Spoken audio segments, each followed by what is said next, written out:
So the typical, the typical for the characters who are familiar with it, process of sort of fading out of the previous reality you were in, and then you're traveling through a sort of a timeless and boundless, formless space before reappearing Gray wire. in without any particular fireworks or doom, almost like stretching and just waking up kind of casually in a new spot. You stand on your feet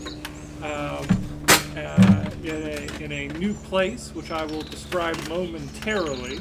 The passage through the sort of formless, timeless ether. Watch out for that wire, because if you kick it, the whole thing Gives will you shut down. a chance to sort of observe each other's characters and even exchange a few words briefly if you wish to before you find yourself afoot in a glimmering cavern. So how about you look around and give a sort of a bare bones description of each other's characters for any characters who haven't met. So we're floating in a little gray bubble, yeah. And I'm not Irish in this game, so I don't know why I'm doing that. I see you. It's Pliny's alter ego. Have I met you before? Has Pliny met you before? I cannot remember if I met a turtle bard or not. I think so. I think it was in the airships, the biplanes. Well, yes, the turtle was there. Yes, very good. My memory, you know. So you see a little gnome with dark skin and magic and a green robe, and he looks like he is full of himself, and he looks at you and says, "Oh, hello! Someone new to the party of being stuck quantum leaping between dimensions," whatever that means. Howdy. Where the heck are we? Oh, we don't know yet. Every time we finish a quest, we get transported to another world. We don't know why. I'm trying to figure it out. I have some ideas, but it is my thought that it is a dream. Other people disagree. They say it is not a dream, it is real, but I think it is a dream. But yes, soon, we will be somewhere, and when we are there, you simply must do a thing. You do the thing, we may move again. Oh. He's taking I it play in. the violin, but he's got bagpipes. Ah, those bagpipes look very good today, sir. You have experienced this before, yes? Yes. One time. On these mechanical flying birds.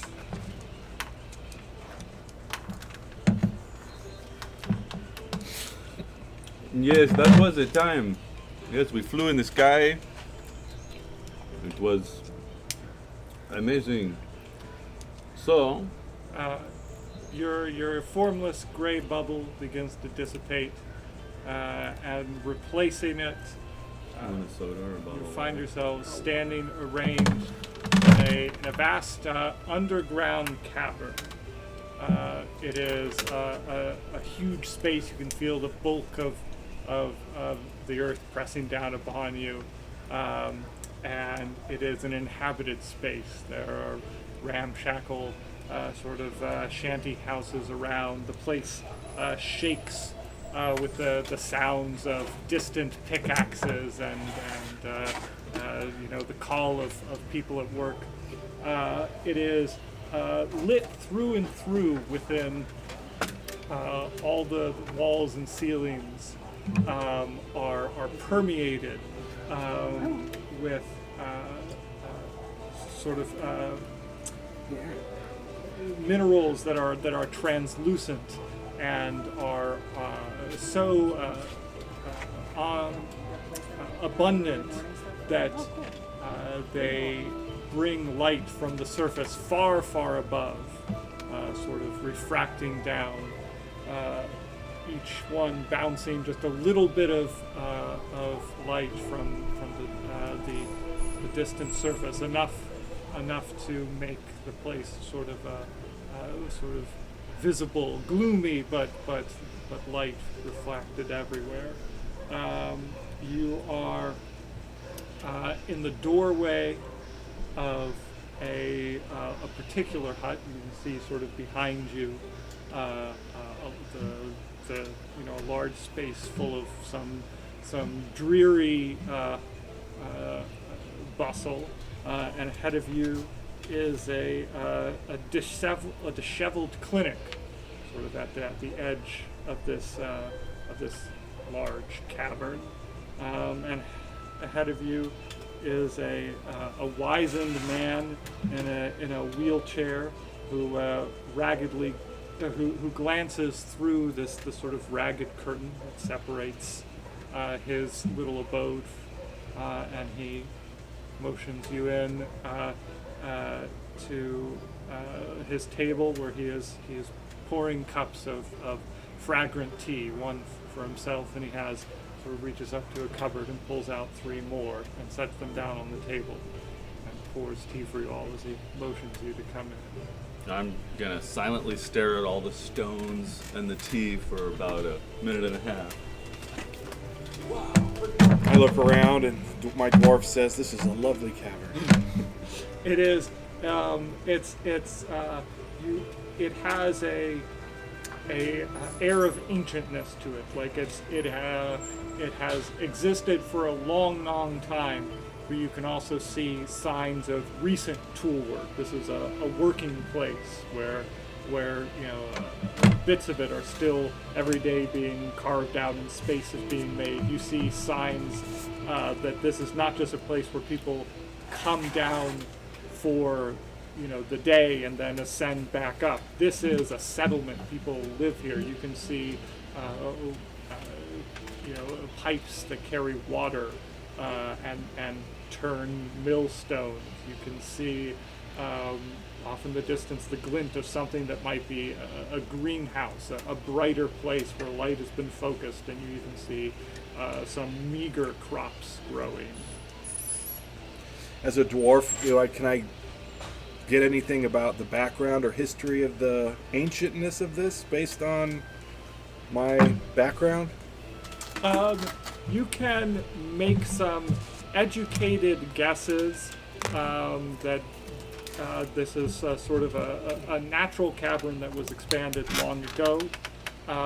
There may well be a storied history to this place, which is not, because it's on a different world, is not particularly relevant to your own background, but you can piece things together as you go.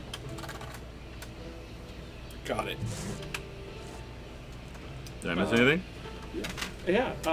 You see additionally, there's a glancing behind you.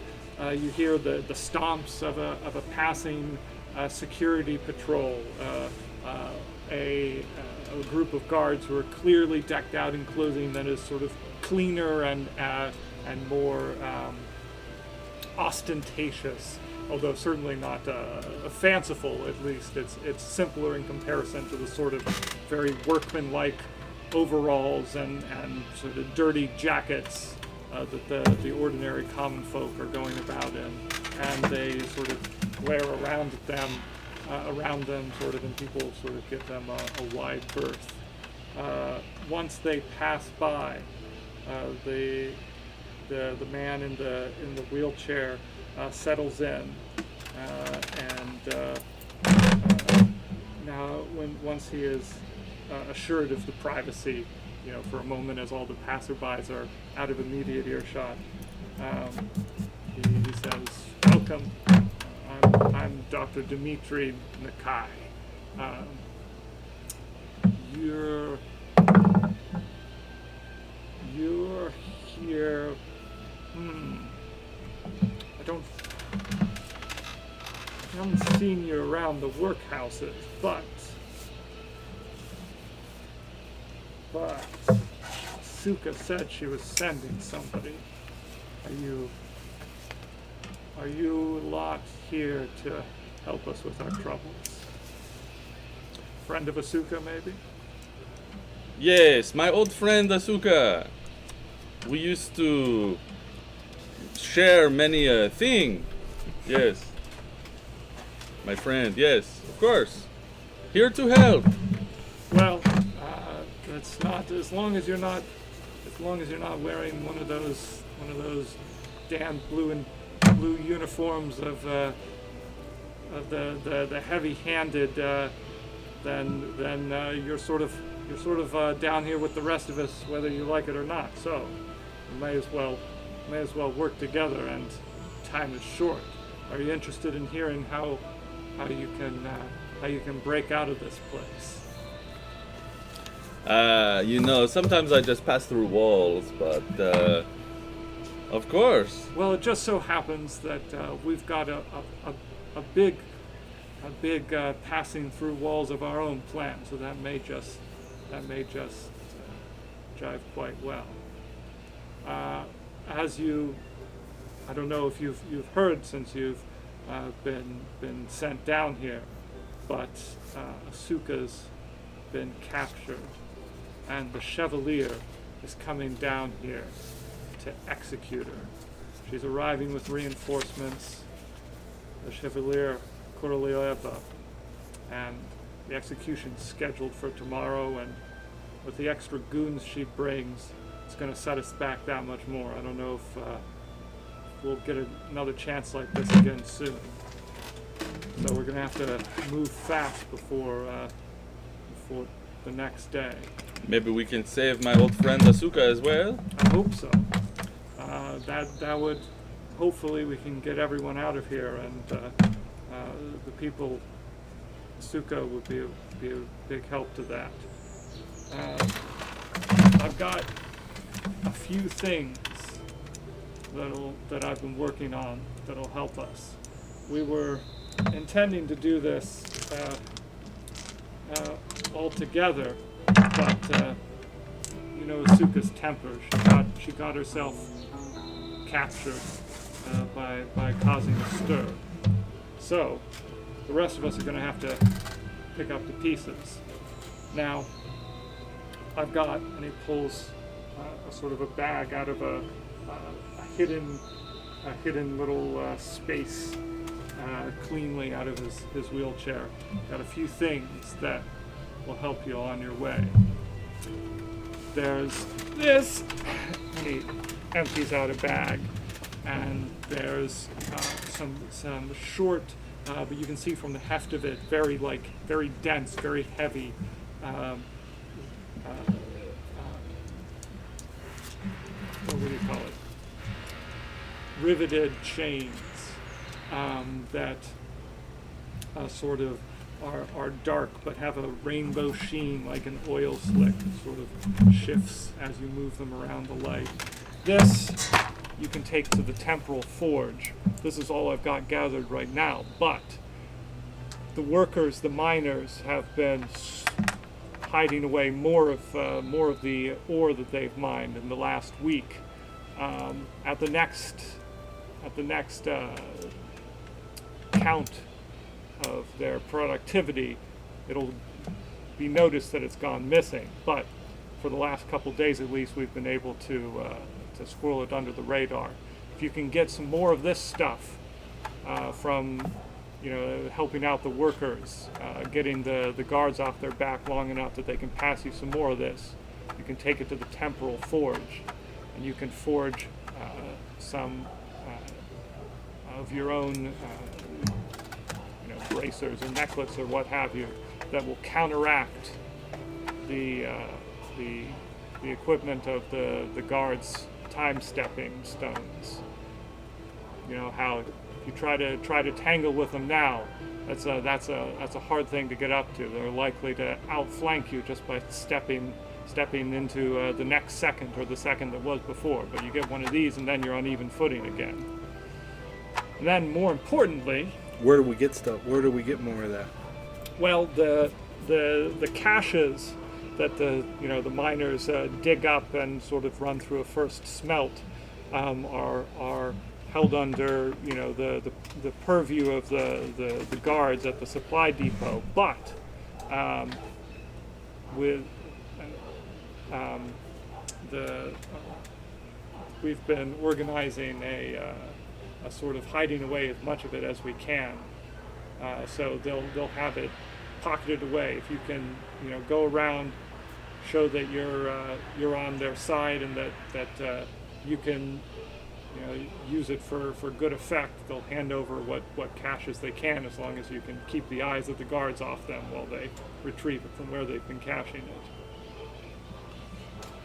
Secondly, and he pulls out another little box from a hidey hole, and he shows it's a sort of a many-faceted polyhedron that's seems partly disassembled. It's got recesses open in it, and it's full of intricate little pieces that seem to fit together like is composed of hundreds or even thousands of minuscule jigsaw puzzle pieces. This is what I've been working on, that one of ours found a couple months back. I've been working on trying to get it going again, and it matches the ancient gate.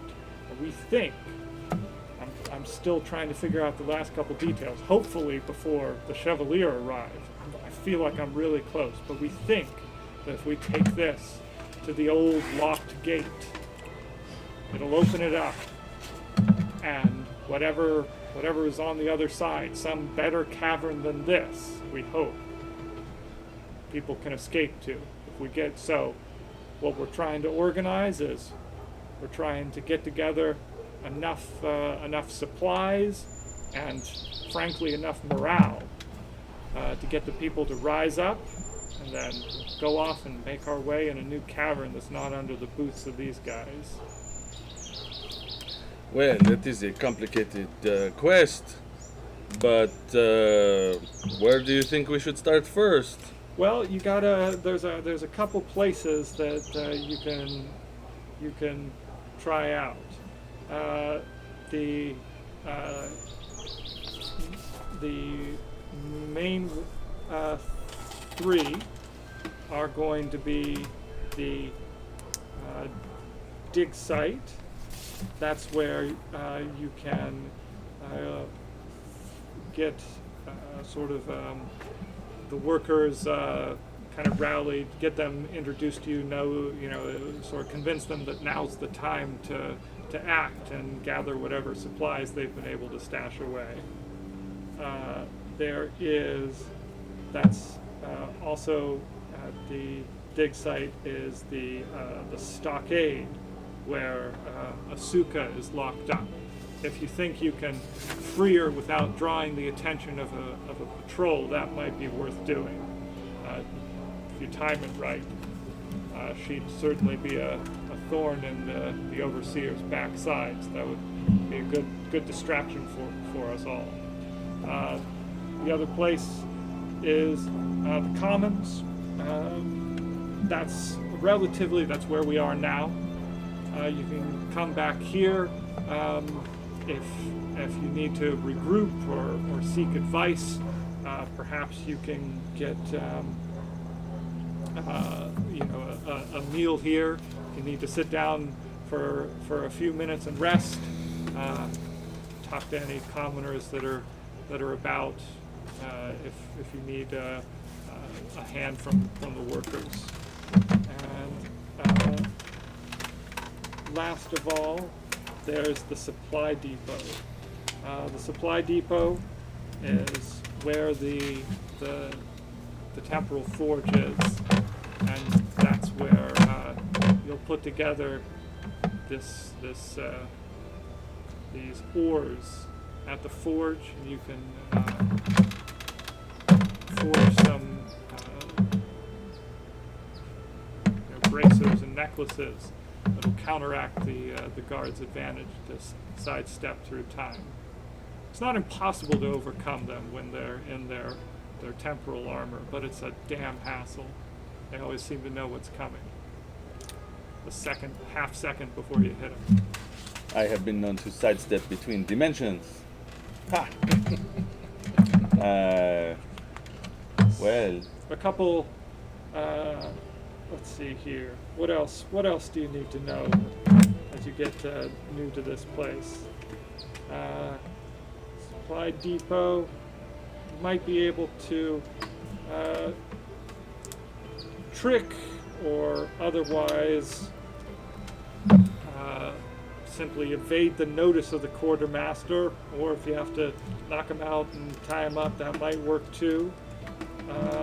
Probably the most dangerous place is going to be the dig site, where the stockade is. It's also where the work boss Alexei Grosso is. He's the chief henchman of the Chevalier Korolyeva. He's sort of her chief representative down here. He's full of himself. He wields what little power he has without a lot of kindness or foresight. So that's the place to keep out of the eye of the patrols for sure, if more than anywhere else. are we different enough looking that the patrols will just immediately talk to us? No, as long as you keep your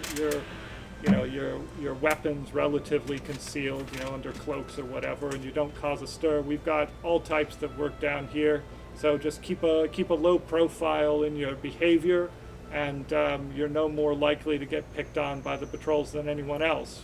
Which, depending on the mood of the boss and how much they're trying to throw their weight around. It's been more than usual lately, ever since the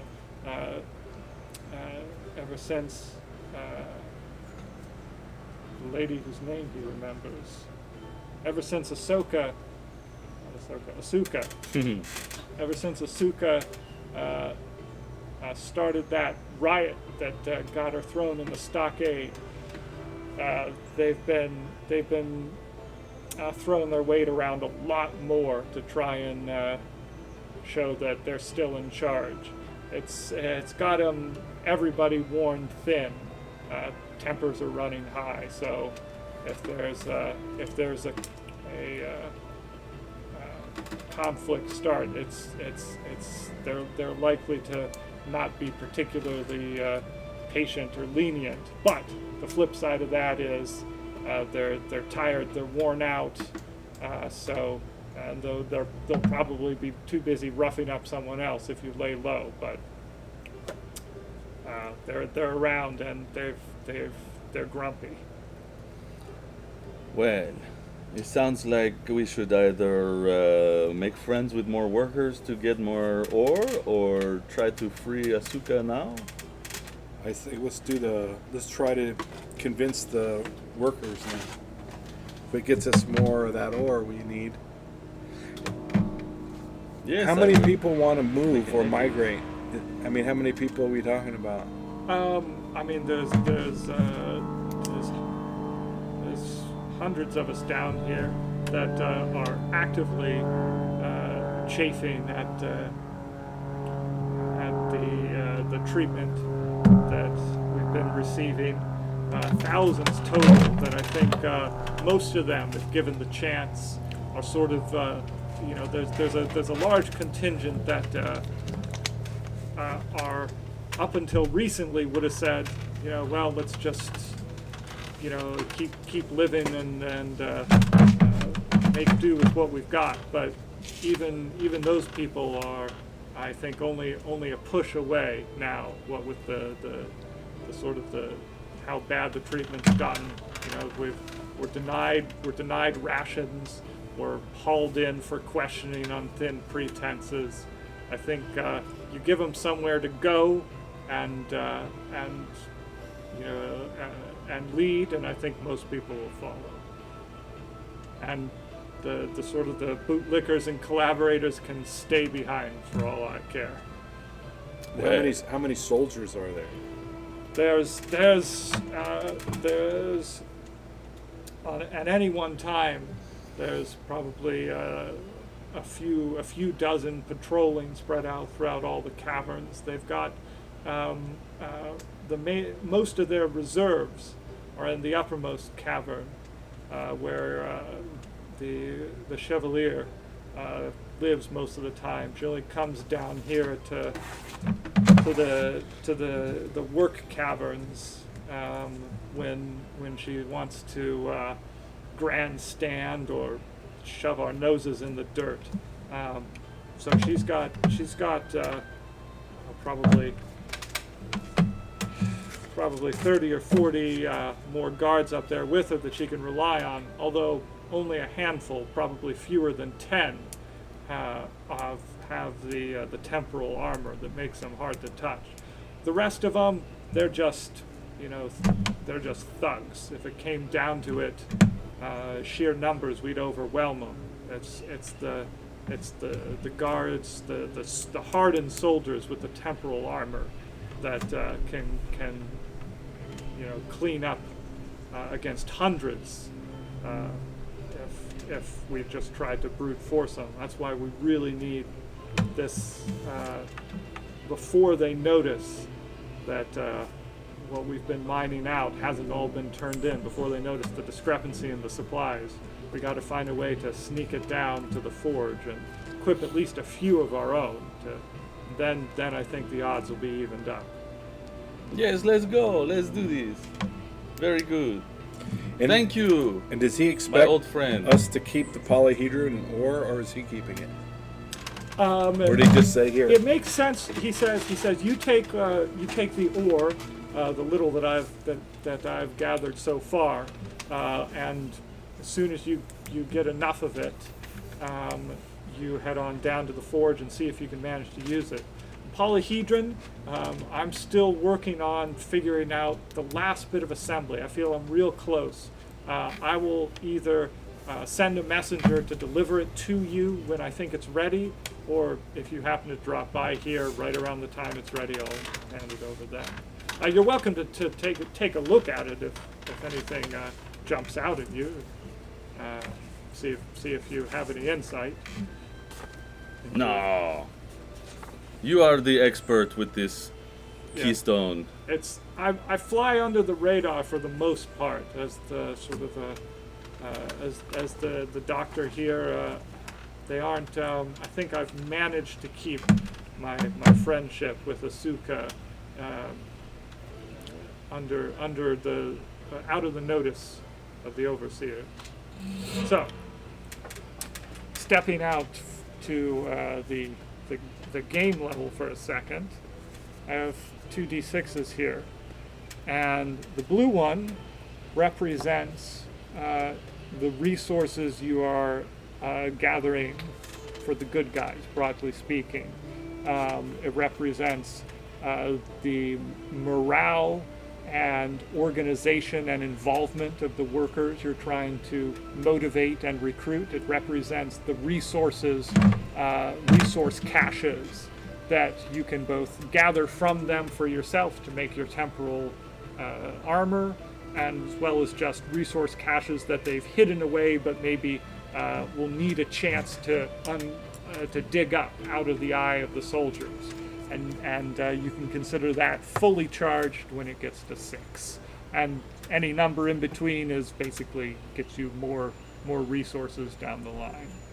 This is the bad guy counter. This represents the passage of time and the awareness of the security forces that will both the Chevalier's reinforcements, which are arriving from the upper level caverns during the next day, as well as the Boss Grosso's sort of notice of your actions around town and how much of the available resources he has, he's going to concentrate on you. And that also we'll start at 1 and count up to 6, sort of like GTA stars.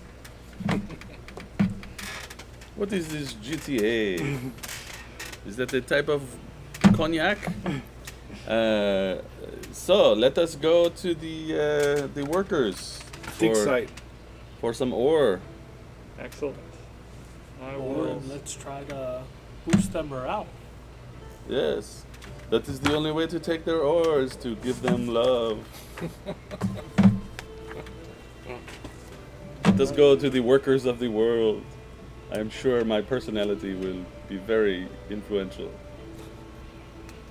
All right, at the dig site, the cacophony of digging and pickaxe swings reverberates throughout this massive cavern.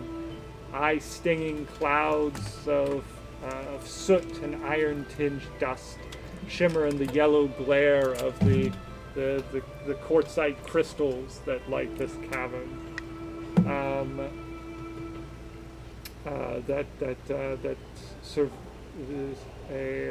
That shine their lights down onto the work and surveys the exhausted miners. The rubble littering the ground makes for treacherous terrain. A lightly guarded storage shed stands adjacent to the route to the supply depot, and the stockades lie sequestered in an alcove far away from any site of active digging. This is the place where you've been informed that boss Alexi Grosso oversees operations. The site lies within a vast cavern, only a few areas of active digging. You see at first glance, sort of as you arrive and get a lay for the environment and ask a local for what's going on, that there are currently 2 patrols usually who primarily monitor the activity here. This cavern is large enough to house several sort of estates, right? If you were thinking of the size of like a mansion and its grounds, and it hosts a variety of topographical elevations. You have essentially the beaten paths around the cavern are relatively well maintained and safe, but they are sort of exposed and visible. You can both see and be seen on the sort of the catwalks and paths that cross it.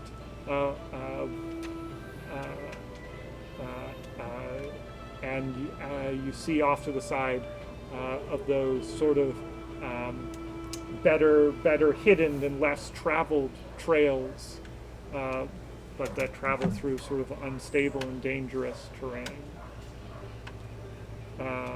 There's, in addition to the sort of the dim, gloomy and constant illumination through the work zones of the sort of the quartz that permeates the cavern and gives a sort of ambient glow, there are also concentrated, sort of collected in mirrors, sort of spotlight equivalents, either burning coal for illumination and then mirrors collected and sort of traverse at regular intervals from guard towers as they sort of spot down and survey the terrain more for intimidation purposes than illumination purposes.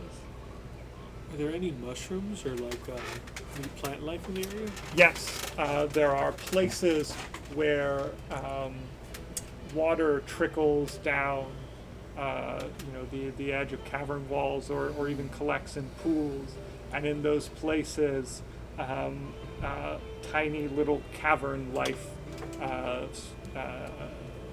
finds nutrients. There's photophosphorescent algae and little tiny bugs that crawl through them. Occasionally, you'll hear the flap or squeak of a bat through the cavern. There's also deliberately grown food although that's in the commons, not the dig site, is where they have their sort of paltry greenhouses to eke out their sustenance. But where there is water and light, even down there in these caverns, and occasionally, the miners will unveil a sort of stinking vein of sulfur, and you'll see sort of the rust and yellow color of a sort of a fungal colony that they sort of break through to get to the minerals underneath, or sometimes certain kinds of life. They'll collect it for soup. There's also quite a lot of noise to be expected. Active equipment kicks dust into the air, which is an issue down here because there's no natural drafts. They've engineered places where sort of billows will clear out the air and bring in fresh air, but that's all sort of only where it's actively maintained. Otherwise, the air down here tends to be stagnant, except near places where the cave entrances tends to have differentials in airflow, but otherwise it's static. And its noise can near the active mining can drown nearby conversations. Empty diggers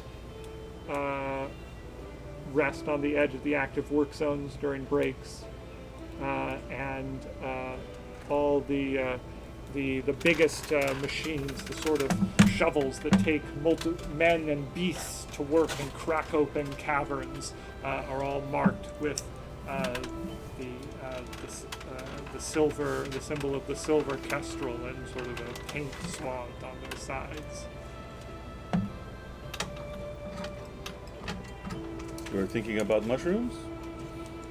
I can use the spells. Plant growth. I was thinking possibly we could make something to hide behind Oh, while we sneak across with the spotlight, but I'm not sure if that's enough plants or mushrooms. well, I can always go invisible, but the old man told us, that we are not. It is okay for us to be seen for now, I think. We are here to make friends with some of the workers. Do any of the workers look friendly? Sure. There's most of them look either busy or tired as they make use of their breaks. But there are workers around. They are tend to be either like in the midst of dangerous mining, or under the eye of patrols who are monitoring their activity. Oh. Workers on their actual rest break tend to be in the commons. Oh, maybe we should talk to them in the comments. Start there. Yes, I suppose for here there is sneaking to Asuka. The storage shed and the stockade. I cannot think of what to do here right now, besides get in trouble. We go back to the commons and find the breaking workers. Yeah, let's start there. Can I do like an insight check to see if I'm on the right track? Yeah. A million. I got shitty insight. Yeah, just 9. Never mind. Let's go. What'd you get? You got 9. 9. Yeah. That seems to be when you say you're on the right track, your intention is to sort of get information and support among the workers in the commons.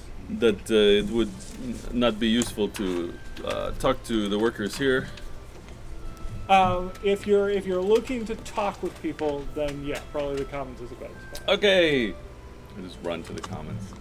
Let's go. And start looking for people who look like we should talk to them. Yeah. Alrighty. Pull up the commons. Are the races all mixed? Yes, there's you see all the ones you're used to, and several weirder ones beside. There doesn't seem to be any particular like hierarchy or association with other than what you would expect from like sheer physical ability, right? Like the heaviest mining work is being done by the burliest people, and the sort of precision work is done by the little guys. But other than that, they all seem to be. And same thing with the bad guys. They're all mixed races. Yeah.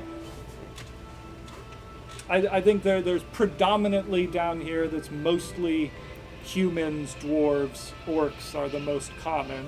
But there's a smattering of others, such that you guys get a a glance, but not a second glance.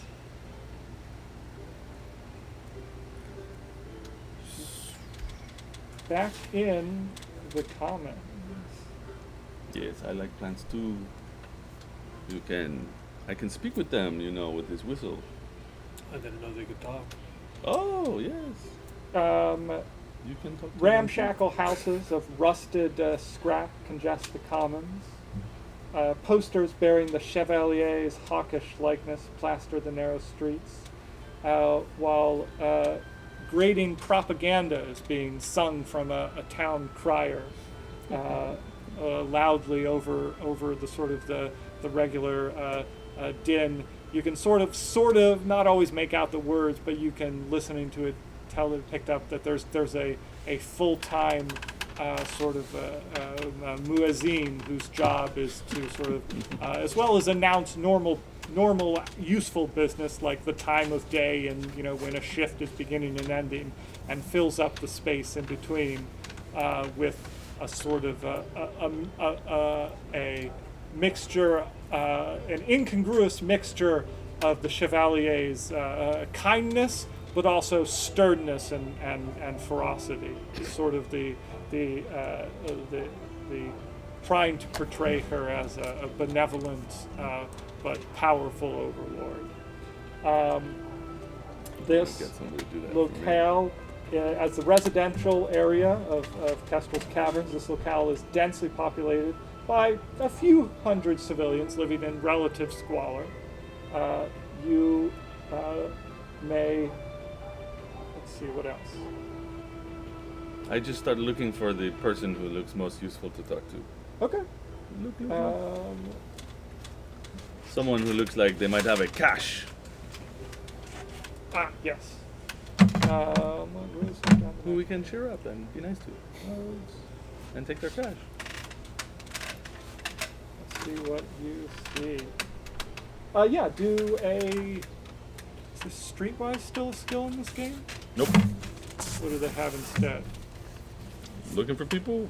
Maybe insight, maybe investigation or perception, Not like survival. No streetwise. Okay, yeah. You can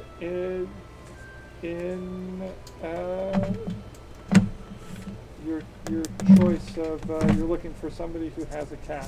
Yeah. Roll insight. Okay. Inside, my worst skill. Will you help me? Sure. Someone help me. I'm gonna find a figure dwarf this and out. talk to him in Dwarfish, Okay. and just ask, are you aware where's there your cash? Are you ready to get the heck out of here? Those kind of things. Okay. But I'll start with dwarf. He helps me, and I look around. I can't figure it out. So your total was Yeah, with advantage is a 2 and a 3 is what I rolled. So okay. I got no idea. So you don't find a lot of information from the residents, but while you're looking around, you do get a lay of the place. You notice that again, there's 2 patrols who sort of move around the commons. and they mostly stick to the main roads. They occasionally harass civilians. What else? You notice that there are countless buildings constructed from scraps of old machinery. Workers occupy most of the buildings, but some are vacant. You've got shadowy alleyways that sort of block some of the ambient glow. With your dwarf, you talk to him in Dwarven, so you have a relative amount of. It's not an uncommon language here, but you can talk in low enough tones that you get a little bit of privacy from every passerby. So yeah, he'll talk relatively openly with you. Roll me a diplomacy, if you would, to see how open he is. What would that be? Diplomacy? Persuasion, I think, is what it's called. Sure. 14. 14, excellent. Yeah, he's relatively amenable to converse with you. You get a moment where nobody's breathing down your back, and he's. What would you like to ask him about? Are you willing and ready to leave this place?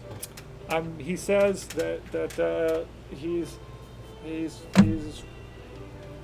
willing, yes, ready. I mean that it depends. We're gonna engineer a breakout.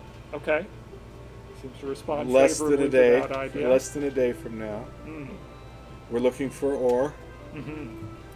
And I want to get the word to as many people as possible so people are ready to take advantage of this breakout. He knows a few people he trusts and can pass the word to. He tells you that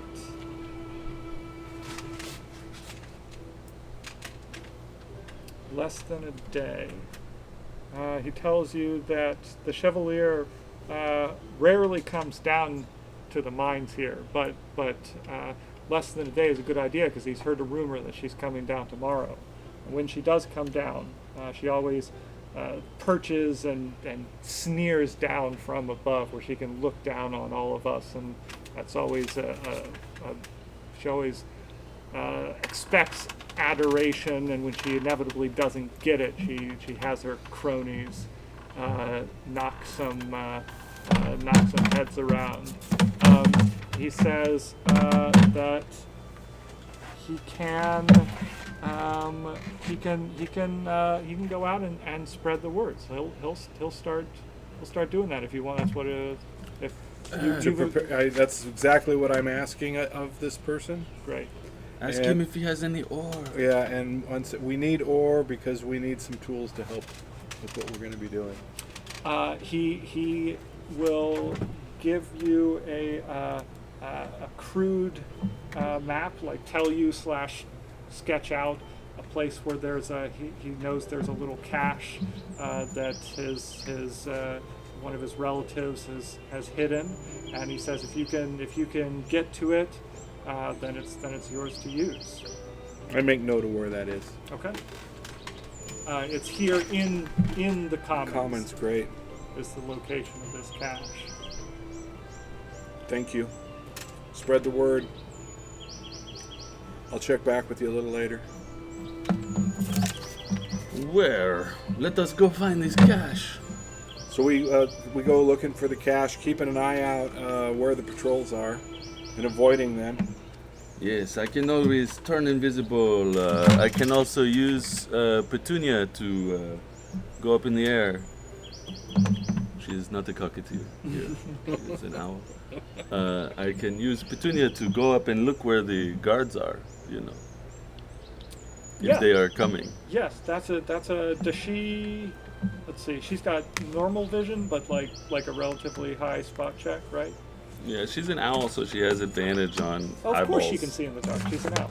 Yeah. I forgot. Okay, yeah, that's great. How about we do this? Make a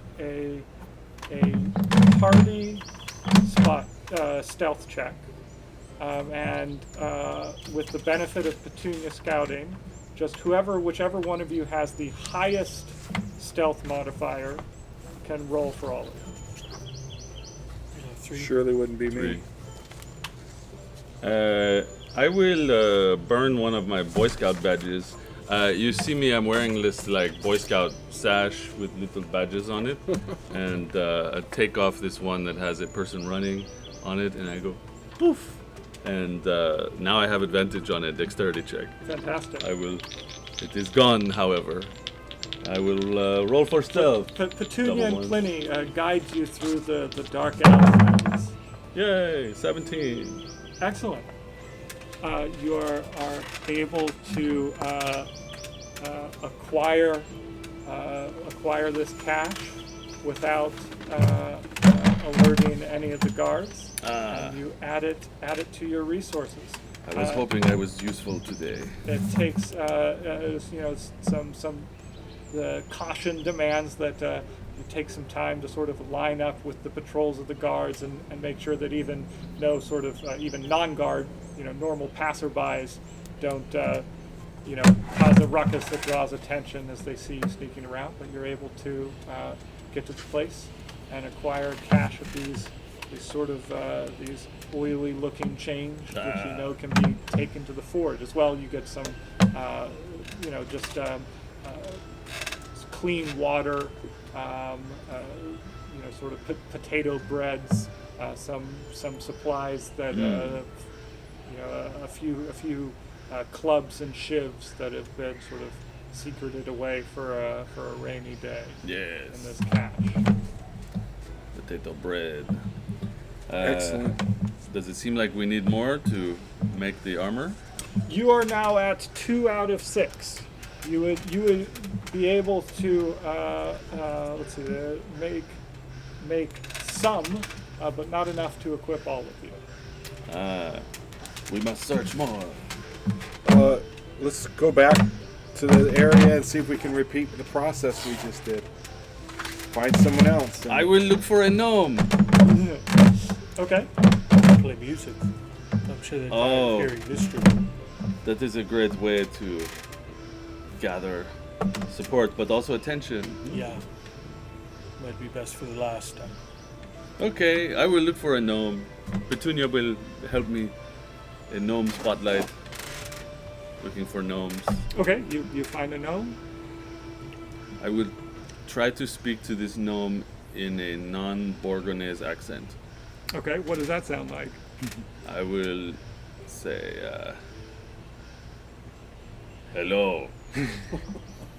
It is so hard down here in the mines, isn't it, my fellow gnome friend?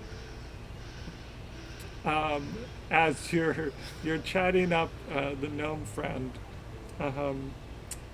your dwarven guy that you talked to before walks by and sort of says, "Oh yeah, they're with us," and Yes. to the gnome says like they're with us. Our and colors sort of are blue. his sort of skepticism drops away, and he says, "Oh yeah, okay, how can? Yeah, it's good to have you on board. I hear things are starting to move." Yes, due to the trouble of the hard work, we must fight. Yep. My hands full of calluses. He's on board.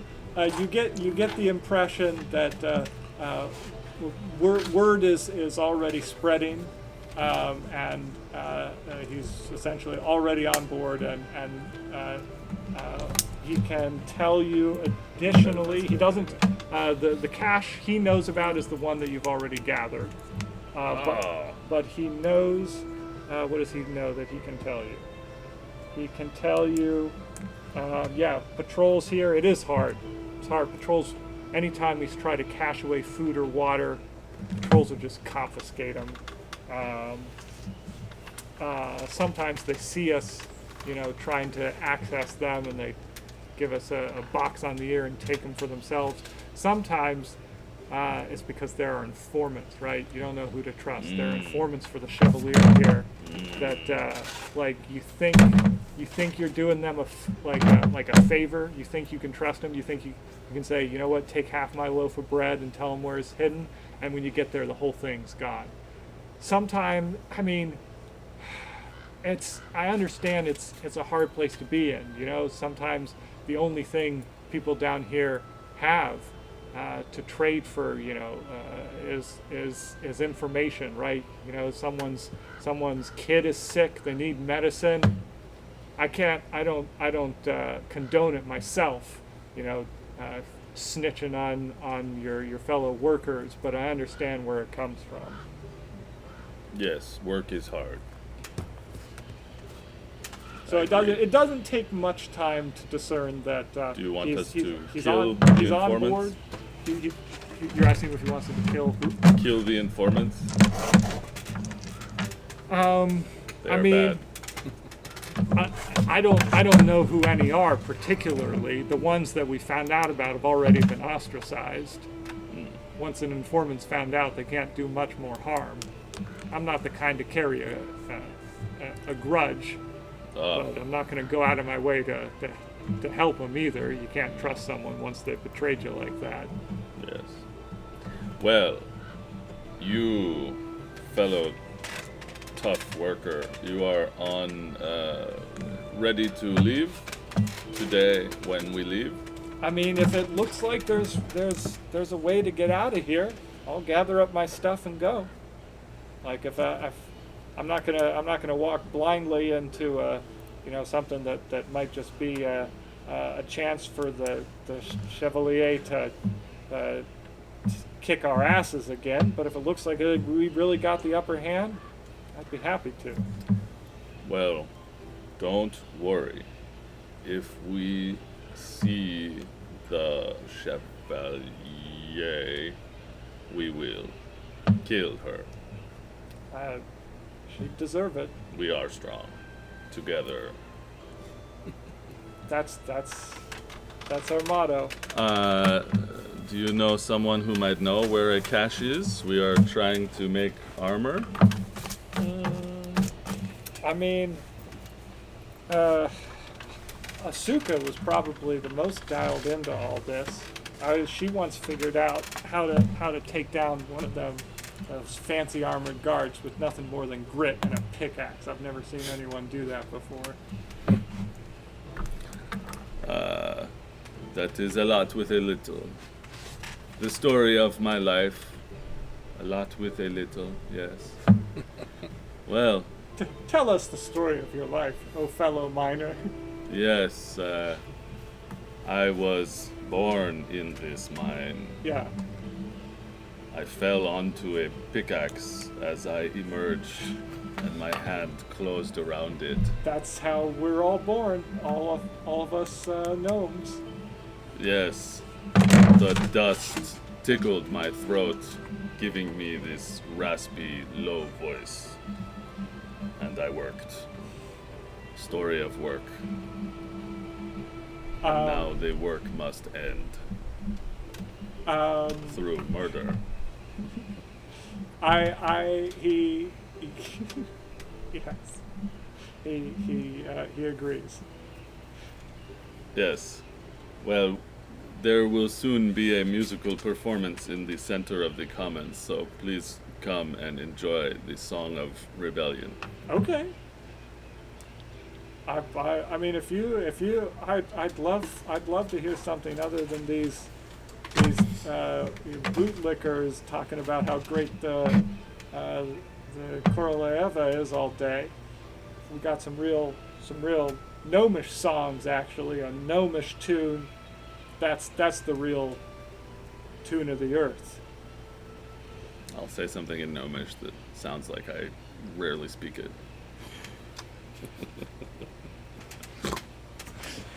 Okay. I'll be like, the work is good, or something like that. Yeah.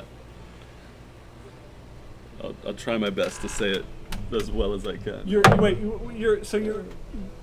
What is your intention? What is Just to be camaraderie-ish. Okay. I rolled a 19 for if that matters. So Yeah, you're picking up the lingo. it's like I managed to make my broken gnomish sound almost native and cool, and then I say, "Come enjoy the music of rebellion, my brother." And- Yeah, and he'll follow you to this impromptu music festival. I have to keep up the act. Am I there or am I somewhere else? Am I with them? Yeah, if you're with there for now, you can wander off if you want.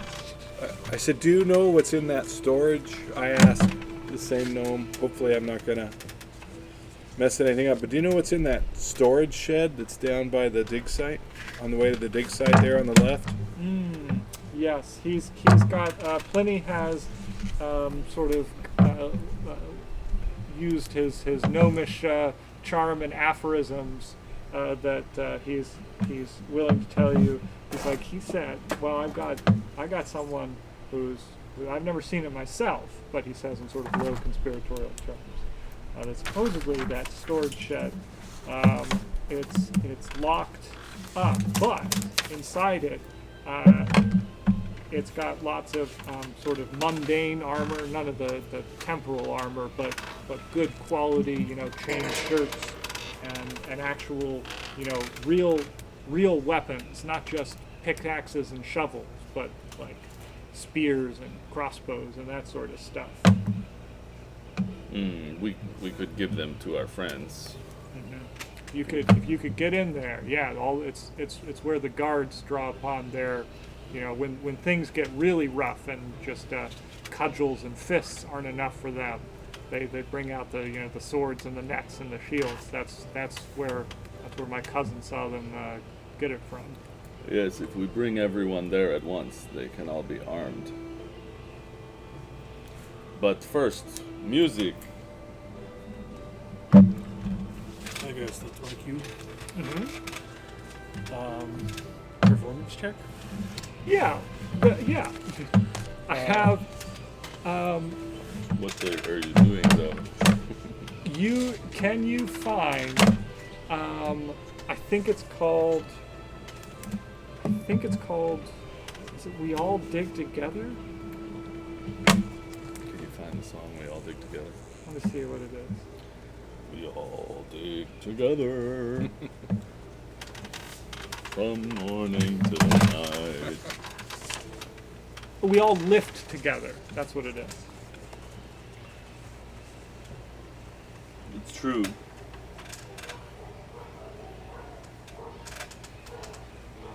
Gonna have to compete with an actual musician. So, where are you setting up, and what does this look like? What does your music look like?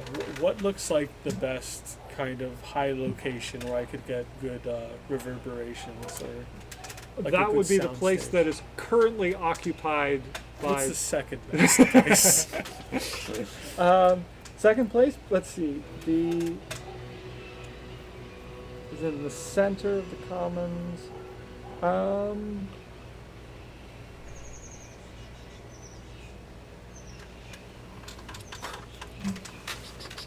The second best, probably just somewhere in the twisting,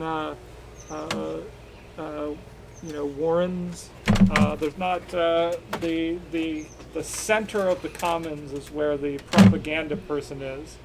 Other than that, any one other spot is probably no better than other. We'll group that into your performance check. Part of your performance check will be finding an acoustically viable spot. Okay. And I'll play my violin, and the lyrics will probably be something like Chevalier will end today. Tomorrow we see the sun. I don't know. That sounds good. That's cool. I dig it. Do you have the Boy Scout sash? No. Oh well. Good luck to you. Now this has a high DC because you are competing with the propaganda guy. Before you go, maybe I can quiet him for a moment. Yes. That would sound good. Yes. Okay. Hold on. I will go visit him. Okay. I will visit the propaganda man. Are you going alone or are all of you going? I will leave him in the place of the performance. Do you want to go? I'll go. Okay. He and I will go and talk to this talker. Okay. It is in the center of the commons, in a sort of a raised parapet. Uses the acoustic properties. There's a team of two people, two speakers, who detail the Kestrel's latest exploits of domination, loudly proclaiming how fortunate the residents are to have a protector like the Chevalier.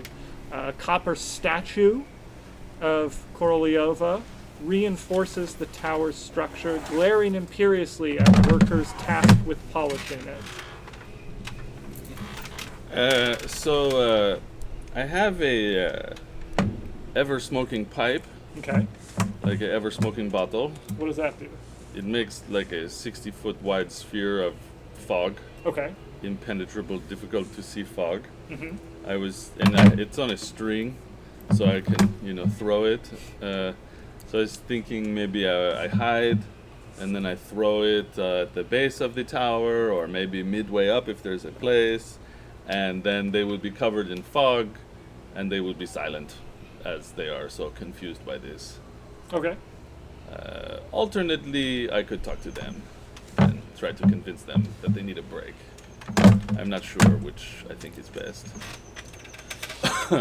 What do you think, dwarf friend? What is your name, by the way? Adric. Adric. Adric. Good name. My name is Adric Stonefist. Pliny. My name is Pliny. Le Cahier. Means spoiled milk. between your work so far, which has been very successful, some time has passed, and you know that the arrival of the Chevalier draws closer.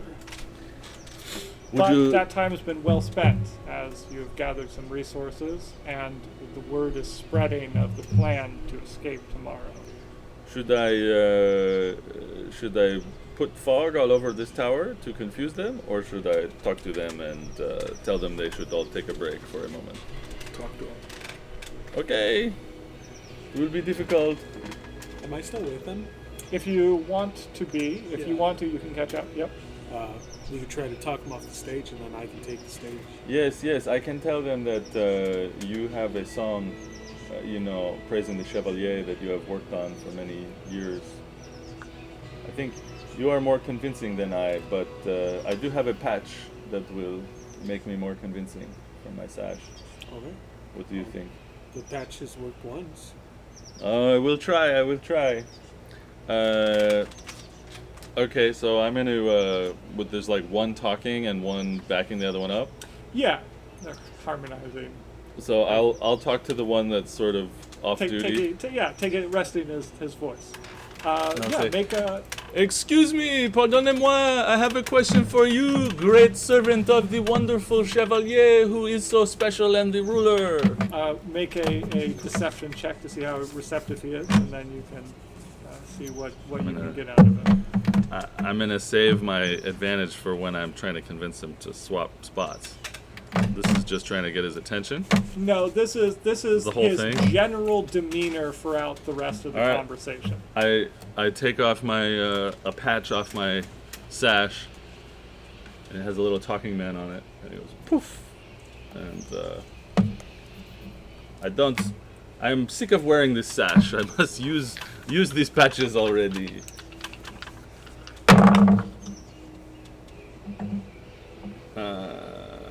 16 plus. What did you say? Deception or? They're both plus one, Deception. so 17. 17. Okay, great. He seems to. He gives you a chance to speak to him. He seems to have accepted your praise of the Chevalier as appropriate, given to converse with him. He says, "Ah, yes, another a fellow knower of the power and strength of the Chevalier." Yes, the Chevalier is the ruler, and so should she be. I have. I got to write that down for the next broadcast. Yes, yes, I will help you with this.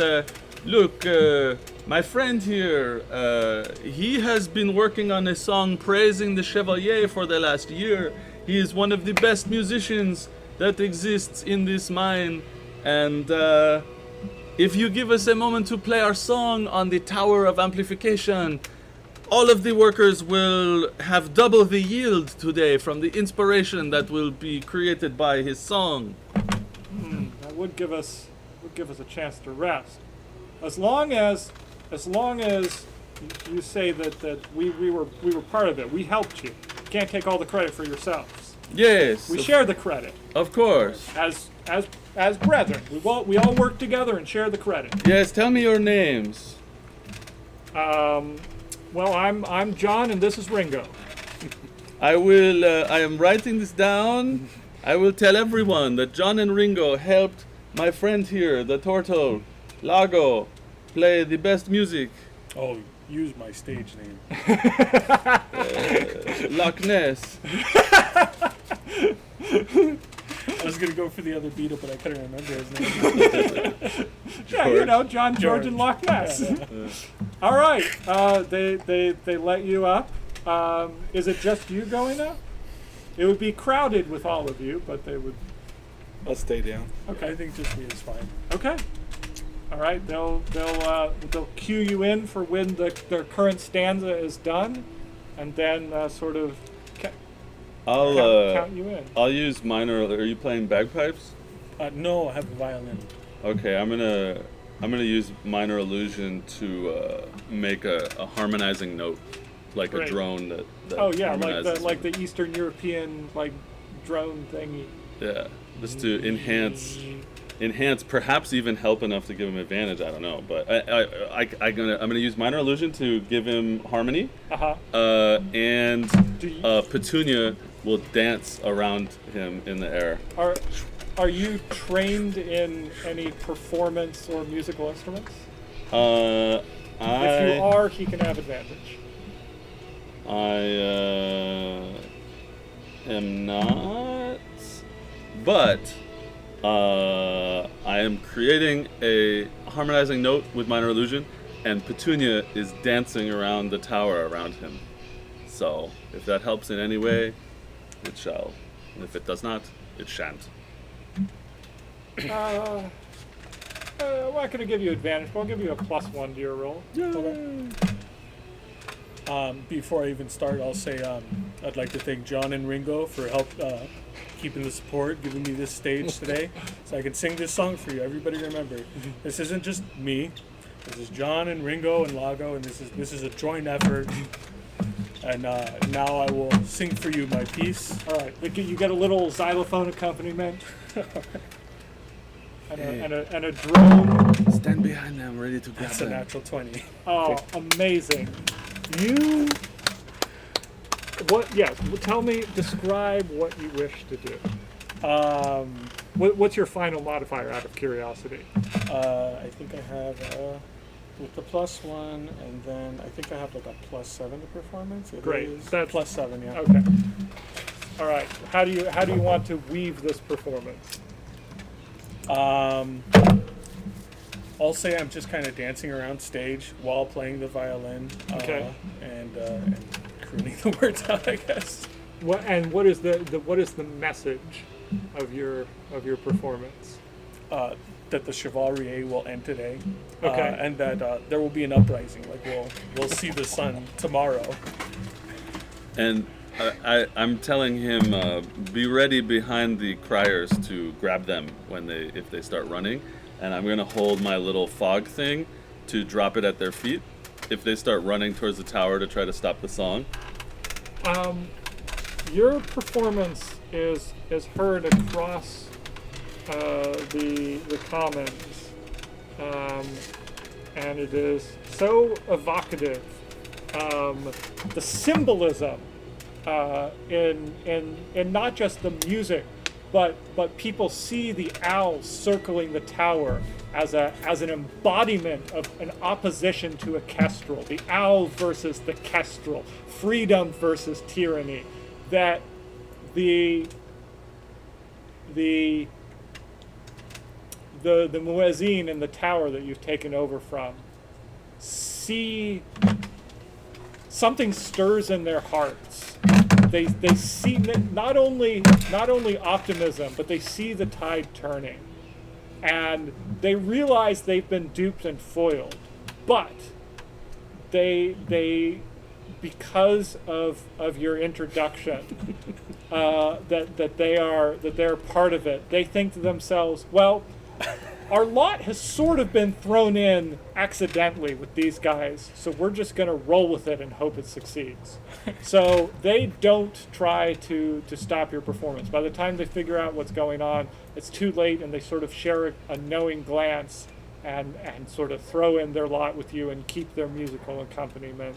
Meanwhile, the owl circles the tower. Your song reverberates throughout the cavern so that almost everybody hears it, and you see people taking note on the streets, and you also see the patrols taking note and know that it's time to dip. The timing was fortuitous.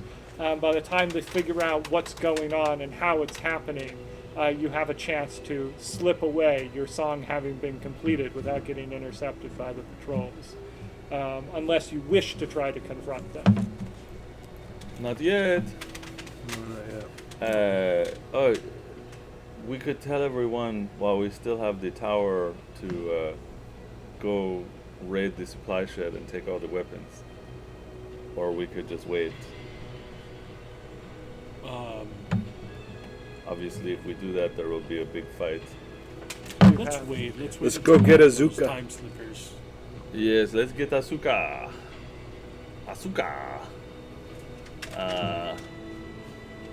Let's go. You have okay. You are able to, having emboldened the workers, increase their morale, and given anyone who hasn't heard yet a sort of a general idea of something to fight for, both a symbol and a timetable. As the guards, as the patrol works their way through the tower, the crowd sort of gets in their way and sort of creates slows them down enough for you to slip away without having yet been identified, and leave for the next cavern over.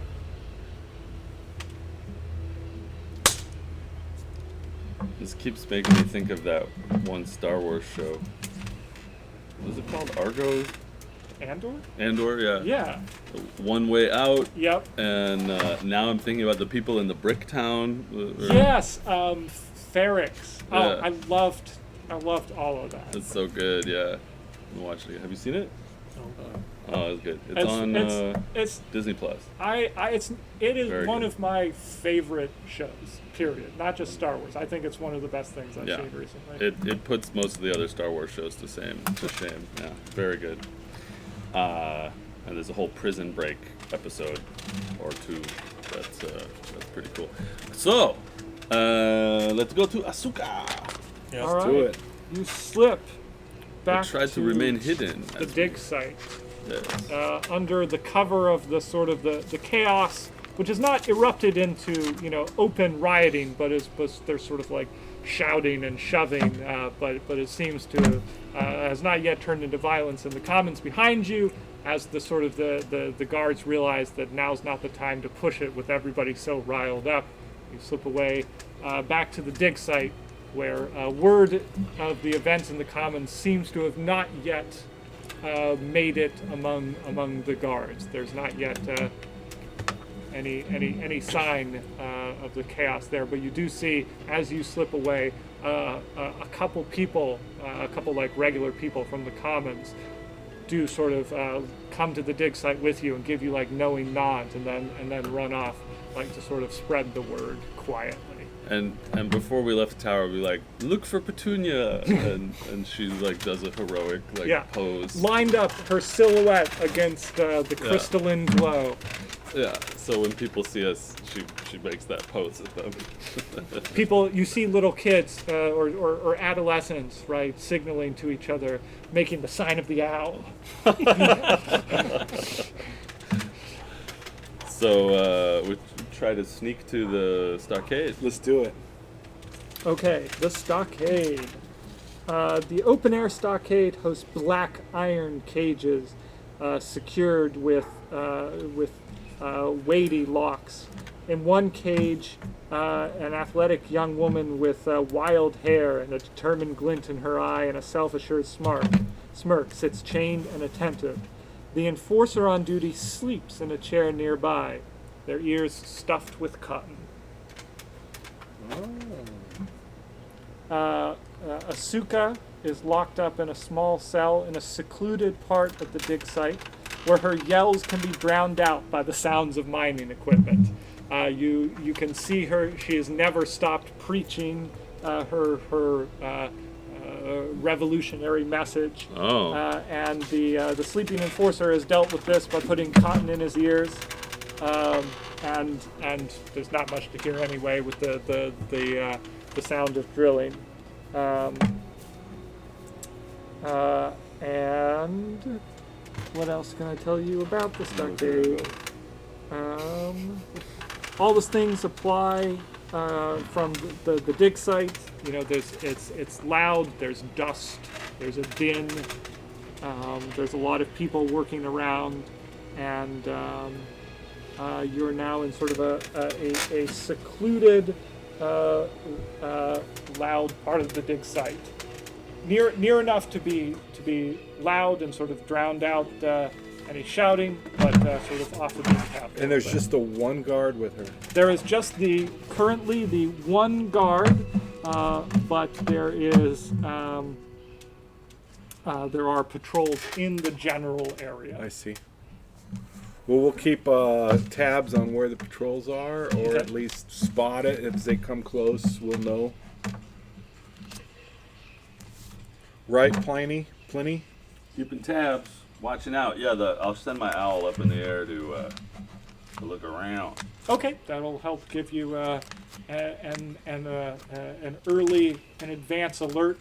That will to give you a perspective, right? The cavern is large enough, and there's enough sort of pathways winding around that your owl can't constantly keep a spot on where both patrols are, but can pretty quickly find them, so that if they start to draw near, you'll have advance warning. Okay. Then I'll walk up to the guard and whack him when he's not expecting it. Okay. All right. Roll a. When you say whack him, what is your? I'm going to hit him with a greatsword. Are you intending to slay, disable, get his attention? Oh, man. Kind of want to just kill the guy, but... I mean, he is deafened, so that does help with He sneaking currently up on him. is either genuinely or very convincingly pretending to be sleeping with earplugs. As you start So to go up to him, you would, as you approach him, you do have a chance to do something akin to a coup de grace should you attempt it. as you approach him, I'm just going to look around, make sure there's nobody else that is going to engage us if he does this. Is he wearing... You are not immediately in view of anyone, but there are people who occasionally pass by. I'll hold on. Wait a second, and I'll throw my pipe that makes a fog cloud over the sleeping guy. Now, this fog cloud, is it so dense that you It heavily can't obscures. see anything? Is it like total obscurement? It heavily obscures everything in the area. Yeah. Okay, so like you and I wouldn't be able to see each other that Right. thick. Okay, Right. Are you in the fog cloud? Like, are you? Yeah. How are you positioned? Is that It's going to like- impair me hitting the guy? Well, he's asleep. Nobody's gonna see it. You see me taking it out, so you can stop me if you want. I'll be like, this is going to make a fog cloud that will make us invisible. Better for you to murder with. Fine. Do it. Never mind. Go ahead, murder. I'll minor illusion a 5-foot wall behind him, so that if people are looking, they see like a wall rather than him killing somebody. Okay. And I will say, this is but a dream anyway. Enjoy your murder. Don't tell the good guys though. Whack. I'll try to kill him. Okay. Yeah. You kill him. I go through his pockets. Is there a key? Well, let me read the contents of this guard. These guys. Can I have an owl feather? He's got a bunch of baby pictures in his pocket. Because I want to put an owl feather in this dude's mouth. He's got a bunch of baby wanna- pictures in his pocket. I want to, a little. His lunchbox He's has got- a note from his wife. instructions on taking care of his sick wife in his pocket.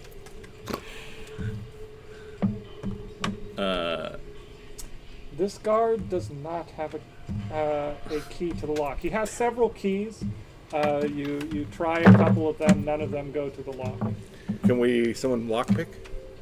Yeah, I was just wondering how is Asuka reacting to this happening in front of her. With surprise, but not I guess revulsion. She seems, it's a grim sight, but she asks you.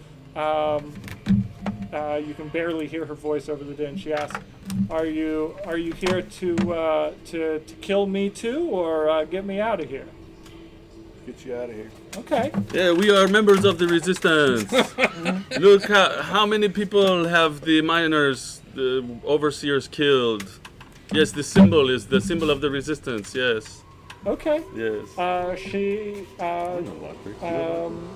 She says, Large reduce. all right. Make me If tiny. you're part of the Make her the log revolution, out. then there's some stuff I can tell you.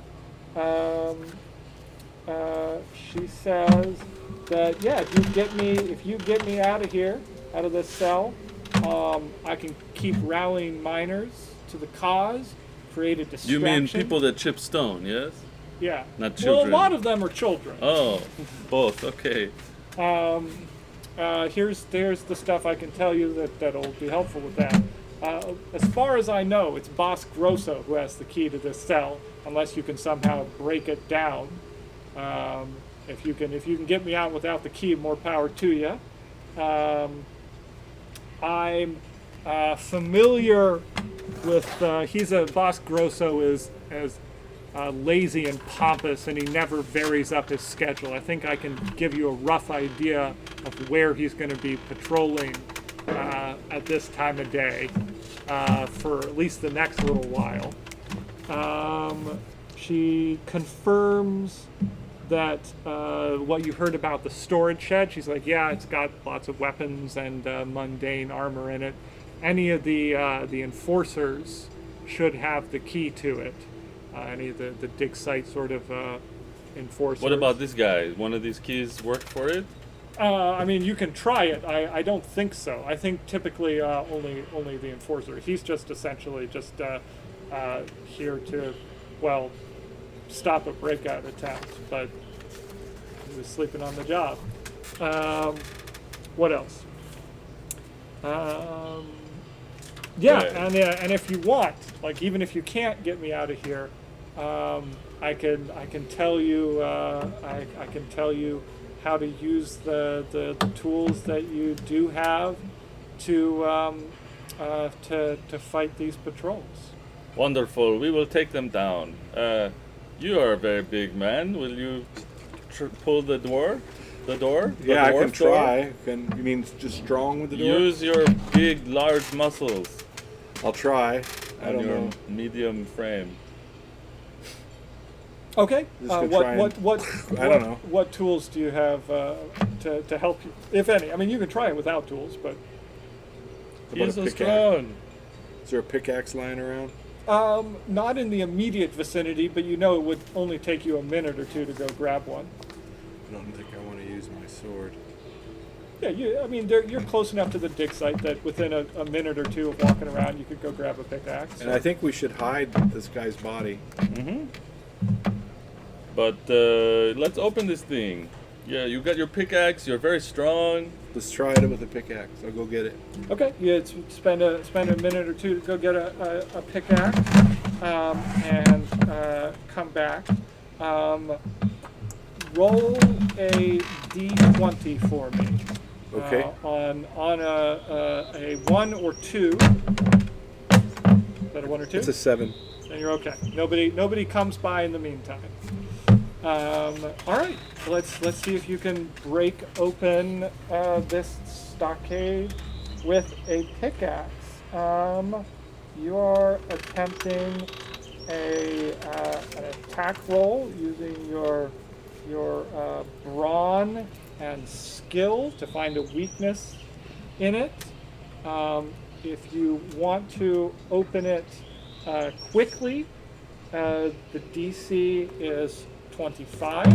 If you want to open it, if you don't make 25 but beat 20, you can open it with some work over the course of several minutes, 5 or 10 maybe.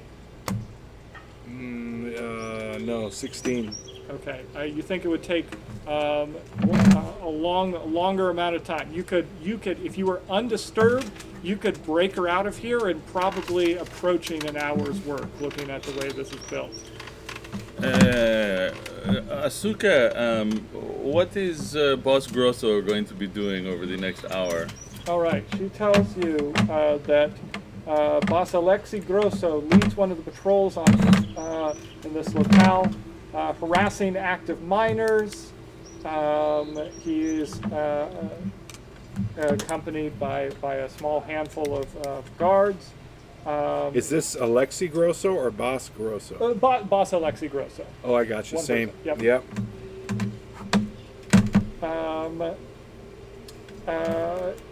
And he's he's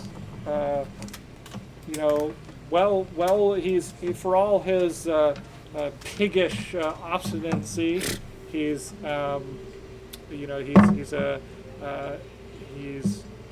determined and doesn't know when to quit. He's well armed, but if you can get the drop on him or somehow trick him. Well, I was thinking I could just go invisible and then try to take the key off his belt, but he needs to be in the right place, you know. She gives you the details. She says, I think in about 15 minutes he typically tends to go past that, that sort of secluded alleyway, moving from that dig site to that one. Does he have people with him usually? Yeah. While he's on patrol out here, he's rarely alone. But if it is secluded, then if he notices me, we can you'll have eat his brains. You'll have a brief window where you'll be out of sight, and after that, you can still follow him and try whatever else, but you'll be more in sight of like basically if you can ambush this one patrol or go invisible, if you can do that, then there's sort of a passageway. Where you'll be out of sight of the other patrol or any informers who might alert anyone. Yes, I like this plan. Let us hide this body before we go. Where will you heading? I will look for a hiding place here. Okay.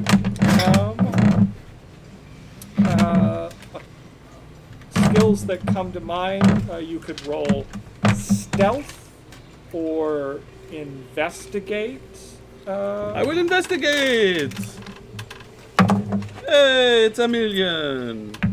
Like 25. Okay, great. You find a good hiding spot, underneath some mining equipment that looks rusted out, that hasn't been touched in a while, where he fits neatly. Nobody bothers you while you hide the body. The only thing that will give away the crime is his absence, potentially. Other than that, you think you got away with it for now. Okay, so I think we should set up in this secluded alleyway. Maybe you in front, you in back. I will stand in the middle and be invisible. And when he walks by, I will just try to softly take it off his belt. And if that fails, I will just pull it off his belt. And then we can, kill him if he discovers us. All right. She describes what the key looks like, and so you're going to go invisible in the alley at the appointed time. What are you two doing? I'm gonna stand in the front part of the alley. Just In the direction they're heading to. correct. So Okay. they can encounter me first. Okay. And I'll just be leaning against the wall. I don't know. All right. Fair Yes, enough. maybe, they will have no reason to stop at all. Maybe I will just silently take this off them. All right. And what about Lago? I think I'll try to look out of the way, and I'll probably hide in my shell near some rocks. Okay. So like with it, so close by, like near. Sorry, what was your character's name again? Adric. Adric or Adric. Adric. Yeah. Near Adric, but sort of like maybe, but in or not in immediate view of the alleyway. In view, I guess. Yeah. Okay. All right. So go to the alleyway and I'll wait till like 2 minutes before he's supposed to be there, and then I'll cast invisibility on myself Okay. as long as nobody's around. Yeah, you get a moment to cast invisibility. You two manage to look relatively inconspicuous. Nobody's paying any particular mind for the time being. And it's a place that's nearby the stockade. So Asuka wishes you good luck and says hope to see you back here soon. Don't worry, we will free you and kill everyone. It is good. All right, so you are invisible, and down this sort of shortcut alleyway, this small group of 3 guards plus Grosso is marching. You can see that before he enters the alleyway, his total he splits off.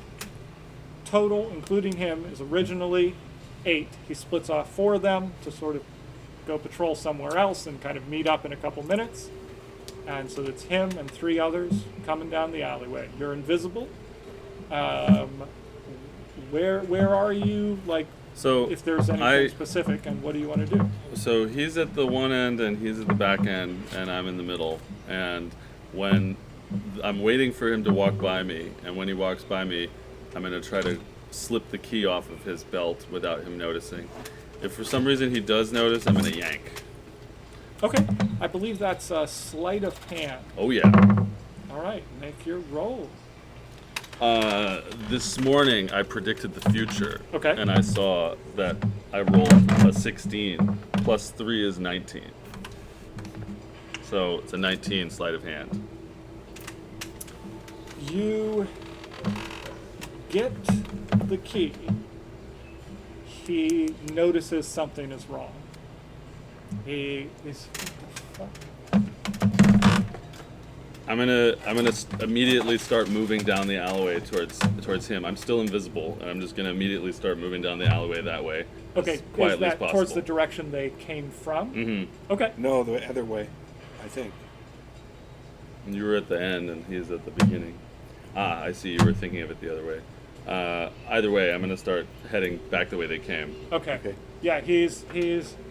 Or no, I'm gonna head towards the portal because you're a one-man army, so I'm gonna head towards him. He pauses, looks around, grumbles, fuck. Starts like harassing one of his junior guys, sort of taking it out on them without just really describing what's wrong. Searches his pockets, kind of like cuffs one of the guards who has the temerity to question what's going on. I'm gonna leave, and I'll send whichever one of you is on the other side of I'll whisper to you, and I'll send Petunia up and over to you to give you the sign. Message him. Yeah, good. Yeah, I'll message him that with the cantrip. What do you message him? Let's just go. Let's go. So I'll just turn around and walk back Okay. and leave. So while he's patting his pockets and scolding, his underlings will just disappear Okay. back to Ahsoka's cell. Roll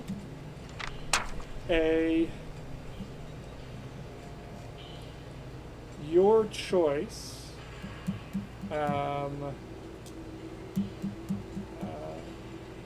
Of let's see here. How do I want to do this?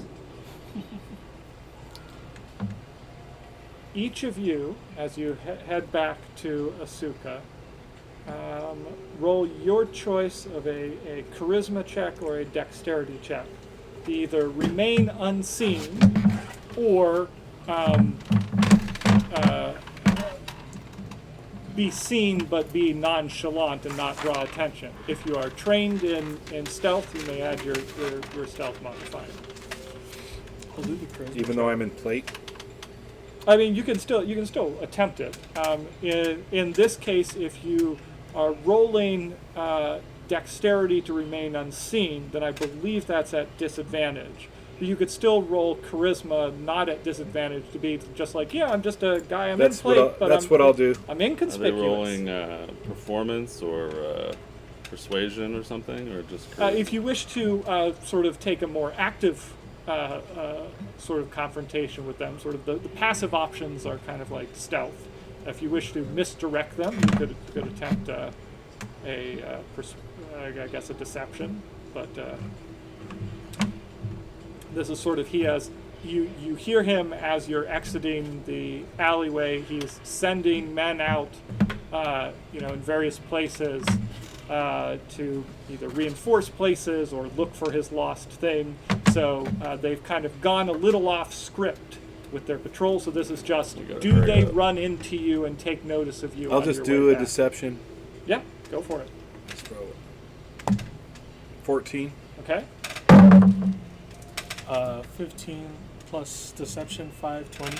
Okay, you escape their attentions. They sort of push past you without attributing this particular wrath to anything you caused. So you meet back at the stockade. All right. What do you do at the stockade? Open the cell All right. You invisibly. you open the cell, and let out Asuka, and are able to hightail it out of there just as you hear the shouts of Boss Grosso approaching angrily. He's right around the corner, but you still have a chance to slip away if you wish to. Otherwise, you may confront him if you wish to. Does Ahsoka look like she's a fighter? She's a. We Yeah, that's a good way to describe it. She looks pugnacious. We should sneak back to the commons and start a riot. And then we have everyone to stop him, rather than just fight him here, What do you think? I know you Fine. love to kill, so. What do you think? That's fine with me. Yeah, I'd probably rather avoid the fight with him until we have those time necklaces. Yes, let us sneak back to the commons. Do we go to 4 or 5? 5. Okay. Sneaky. All right. You can head back to the commons. So, While we're on our way back, I ask Azuka if she knows where there's ore. yes, the caches. We need more to fight the temporal armor people. She has a couple ideas.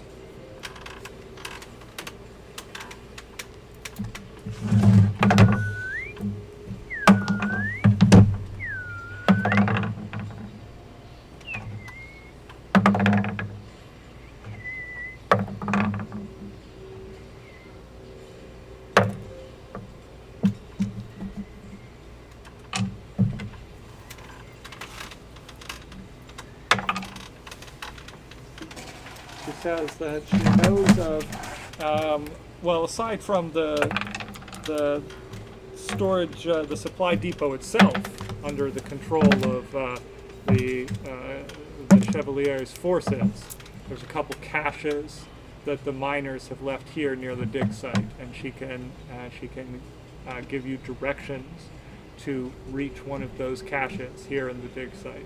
Just one of them? It's If she knows too? well, the main place is where you ask where you can find ore. The main place is in the supply depot under the control of the Chevalier's forces. Got it. The ones that you guys are in control of. She tells you about the one in the Commons, which you already got, and there's another one in the here in the dig site, which she gives you directions to. Let's do it. Let's go. Let's go to We're gonna go get the ore. Okay. Sneaky, sneaky. And is Azuka staying with us? No, she is going to cause a riot. What's she going to do? Yeah, she is going to rally the miners to strike and create a distraction. So yeah, she is staying here in the dig site, and she's gonna create a distraction. Rally the miners. Great. Let's get this cache. Maybe we don't need it if there's a bunch of it under the supply depot. Should just get in the supply depot, give everyone weapons, get all the stuff, and go forge the things. Yeah, maybe they have someone already ready to leave. Yes. Yes, maybe we should just lead the riot to the supply depot. As Asuka makes quick work of rallying up the miners, but so is Boss Grosso, who reacts without finesse, but with alacrity to bring down his soldiers in a sort of clumsy but forceful way to try and quell the strike. So things are getting out of hand here in just the way Asuka wanted in the dig site. So accessing the cache, should you choose to do it, will be a manner of speed and force. You can make essentially let's call it a constitution check to just move fast, pull your way through the crowds, and finesse and sort of subterfuge will not be required since everybody's attention is elsewhere. It's just sort of a direct, can you outrun the mayhem and bull your way through it and grab it while no one's looking? I do have one more idea. I could use Petunia to find the distracted enforcer, Okay. and then while I am still invisible, because it lasts an hour, try to take his key to the supply depot. Usually lightning does not strike twice, but you know. The enforcers have let me see. I think they have keys to the stockade. What did I Key tell you? lockers on their belts. They have safes on their legs. All of a sudden, a giant refrigerator Oh, the storage shed. Yes. lowers Okay. from the sky. An enforcer. Okay. That's right. That's a key to access the storage shed. Yeah, the enforcers have, you locate them. They've taken up positions near the storage shed. They've evidently received their orders to protect it amidst the chaos, so you can indeed attempt to sneak up on one. There's two of them circling the storage shed, and they each have silver feather-shaped keys that on their belts that presumably unlock. You can see their silhouette through their little pouches. I can. Are you all splitting up or going somewhere together? Well, I think we should stay together. yeah, you could try to get the cachet with your fortitude Just at the same time as you guys are doing this? if you want, or you could be there to kill the soldiers when I mess up. I'll be your backup. Okay, I always need this help. So I'm still invisible because it lasts an hour. So Okay. I'll try to take one of these keys off this guy for the supply shed. Okay. Do I dare just make a normal roll? Can I do bardic inspiration? Ooh. Yep. You can lend La the bardic la la inspiration. la la la. Is it D8 at this level. Thank you. So yes, there's people are pushing around. It doesn't count. It's in the hole. Both the miners and the guards are shoving each other. It's turning into a sort of a nasty situation, like you see, right, where like the riot shields come out and bricks and bottles are getting thrown, and you manage to slip up through the sort of the ebb and flow of this growing chaos towards this shed. What did you roll for your sleight of hand? It's 15 plus 3, an 18. Okay, that is enough to grab the card, and the person who has it knows it's missing, but is confused as to how or why. So is not particularly and is sufficiently distracted by the circumstances that they're more worried about keeping an eye on the shed. But they shout to the other guard. They're like, I don't have my key card. And the other guys will like, well, why the fuck not, you dumbass, right? Like, just watch the shed. I'm watching the shed. What about the riot? Just watch the shed. That's what we're paid for. Well, we're not gonna. This riot is. Hey, you there!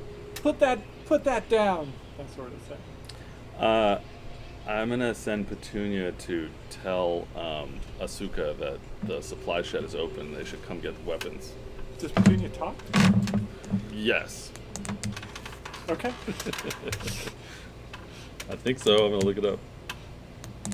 I think I can like speak through her or some shit, but let me check it out.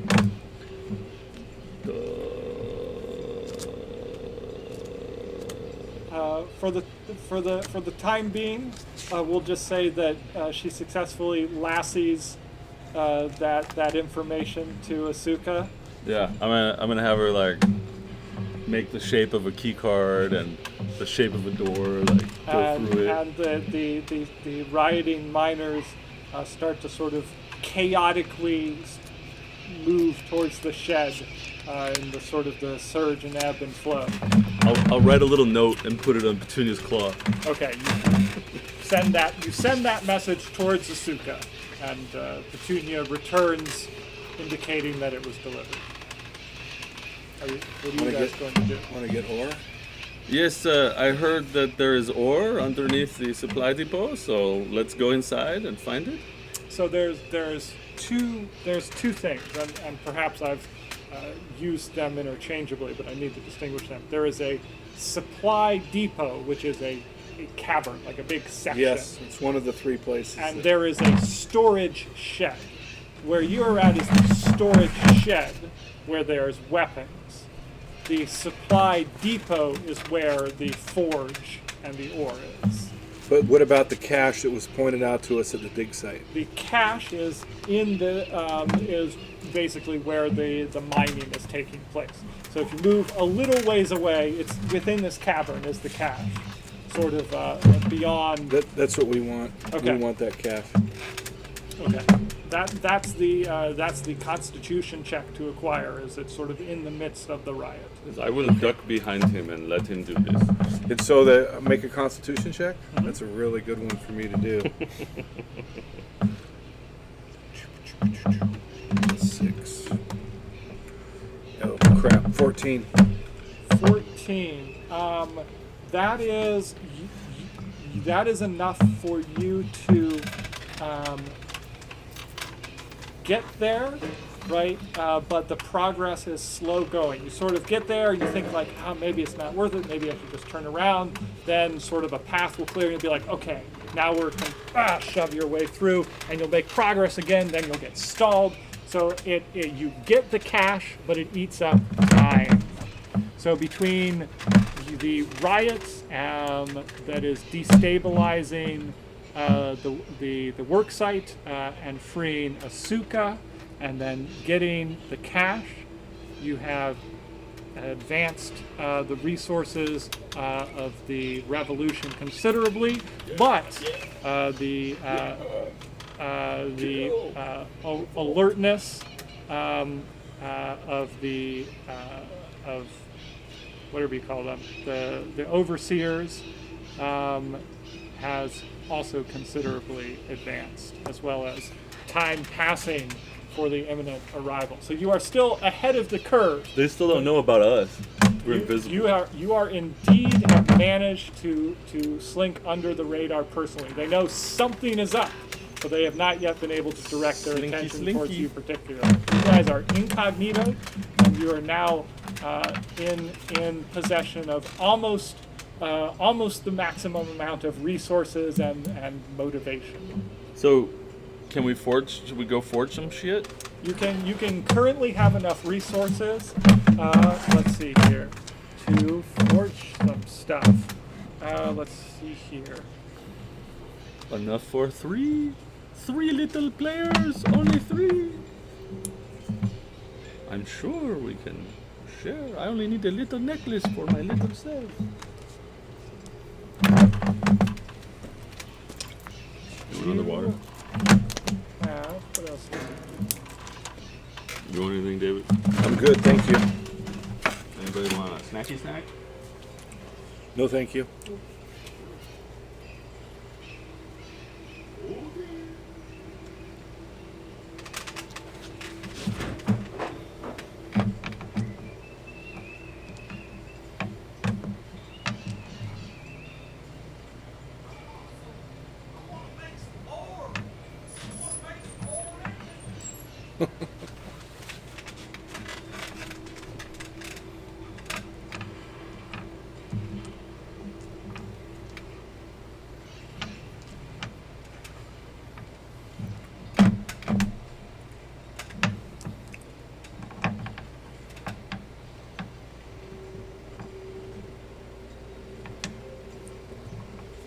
Yes, the supply depot with the ore that you have gathered is the next logical place. I don't think Pliny is, although I'll check when he gets back. Are either of you trained in any sort of crafting skill or tools? I have smith tools. I'm a dwarf. My family, the background is my family is a smithing family, and so. Brilliant. What about? I've got cook's utensils. Okay. All right. Yes. So you are making an educated guess at the way the forge was described. You know your own competencies, and you believe that you have enough to forge the stuff you need. If you were to somehow acquire some skilled or at least strong assistance, that would expedite the process, but you can do it with what you've got. We have enough ore to make what we need. Yeah. It will go a little smoother if I find someone to help me smith it, but I have the ability to do smithing. I have smithing tools, that's part of this background. So I say we head down there, maybe look for an assistant or whatever. Your dwarf friend. Oh yeah, I wonder if he's a smith. Yeah. He in conversing with him, you found out that he was a weaver, but it's not unlikely that you would find people skilled in the use of the forge down near the forge. Do you think better shot? And do I believe it's a better shot in the commons, or just go to the supply depot and start there? The relevant facts about the commons are that they've been sort of riled up, so people are motivated and fighting the man there, which works both for and against you, right? They are busy and being opposed, but also you don't have to sneak around, and everybody would be on your side. So it's sort of for and against, compared to the supply depot, which you haven't don't know what's going on down there, but as far as you're aware, the situation down there would largely depend on whether you make it there before the sort of riots or news of the riots do or not. And Azuka is at the dig site. And She's staying she'll at the remain dig there site. for now. Yeah, so basically the people you riled up, and indeed George and Ringo, and their new role as spiritual revolutionaries, are kind of doing the kind of like radio-free cavern sort of announcement to keep people motivated in the commons. Asuka has taken the lead in the dig site, and you have not yet visited the supply depot. Do you want to go to the commons, or you want to go right to the supply depot? We can go to the commons to try and find assistance, or if push comes to shove, I can probably smith what needs to be smithed.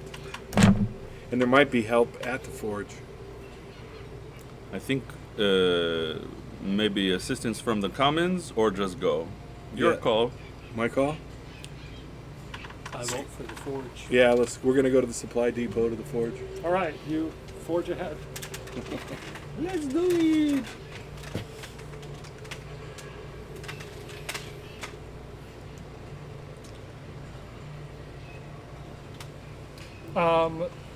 When you arrive at the supply depot, there is the supply depot is roughly the size of a large warehouse, capable of housing commensurately large objects. Its floor is solid, even stone. It's lit next to the less well than the other places. It still has that sort of ambient lighting in it, but it's less evenly distributed, and there's none of the spotlights. It's a smaller space that's less well lit, so it actually has places of deeper shadow, unlike the other locations. It houses three beasts of burden, which are in their stables, which are clearly next to sort of currently not in their harnesses, but there's harnesses and sort of carts that they can pull things in. They are currently sort of resting in their stables. They seem a little. Someone make a nature check as you see these beasts of burden.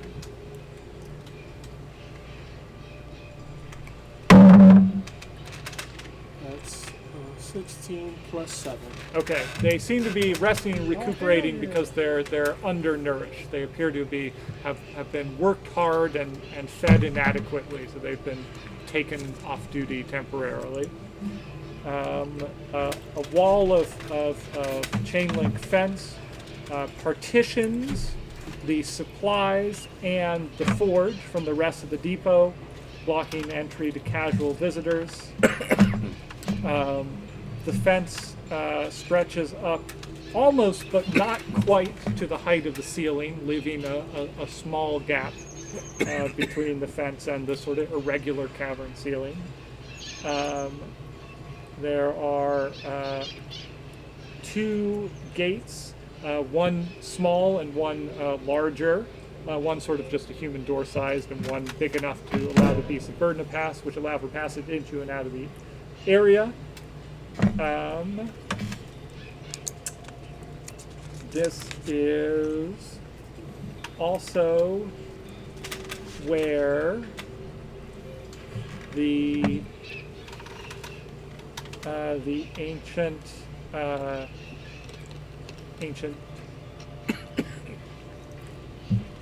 door is. It's an expansive rock-walled shaft at one end of the depot, which is currently there's nothing like next to it because it's, as the doctor explained, completely inoperable. And that's the door that the polyhedron fits into to open. And, That's where they think the escape way is. and is there an obvious spot where the forge is? The location of the forge is obvious. It's beyond this fence. How many guards? Who's guarding? There is one patrol which makes the rounds in the depot, and each appearing board.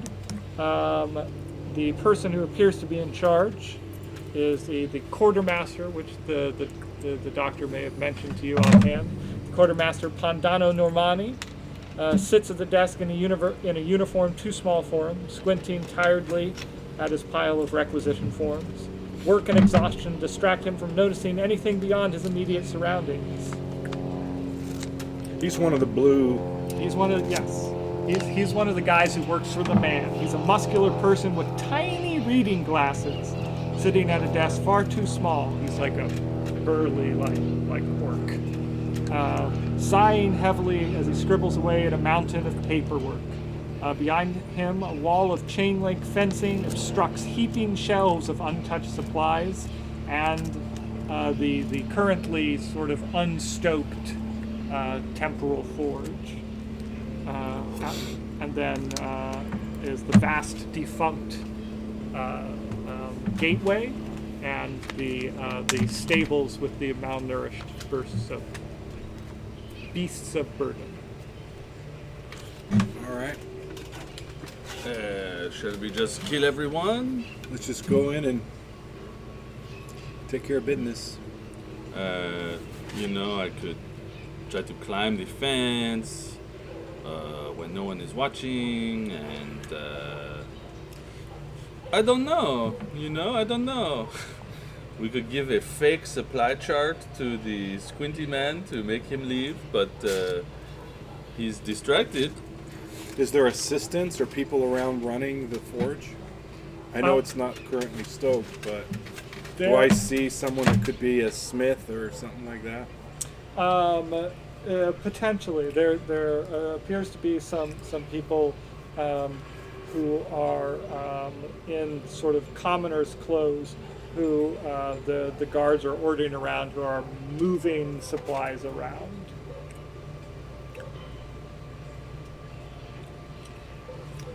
Maybe it's time just to kill everyone. I don't know. To get in the gate, there is a locked door. Yes. Do we have the key from all of this key stealing? No. When we killed the one guard, and you took all his keys? you have the key to the stockade, and you have the key to the shed.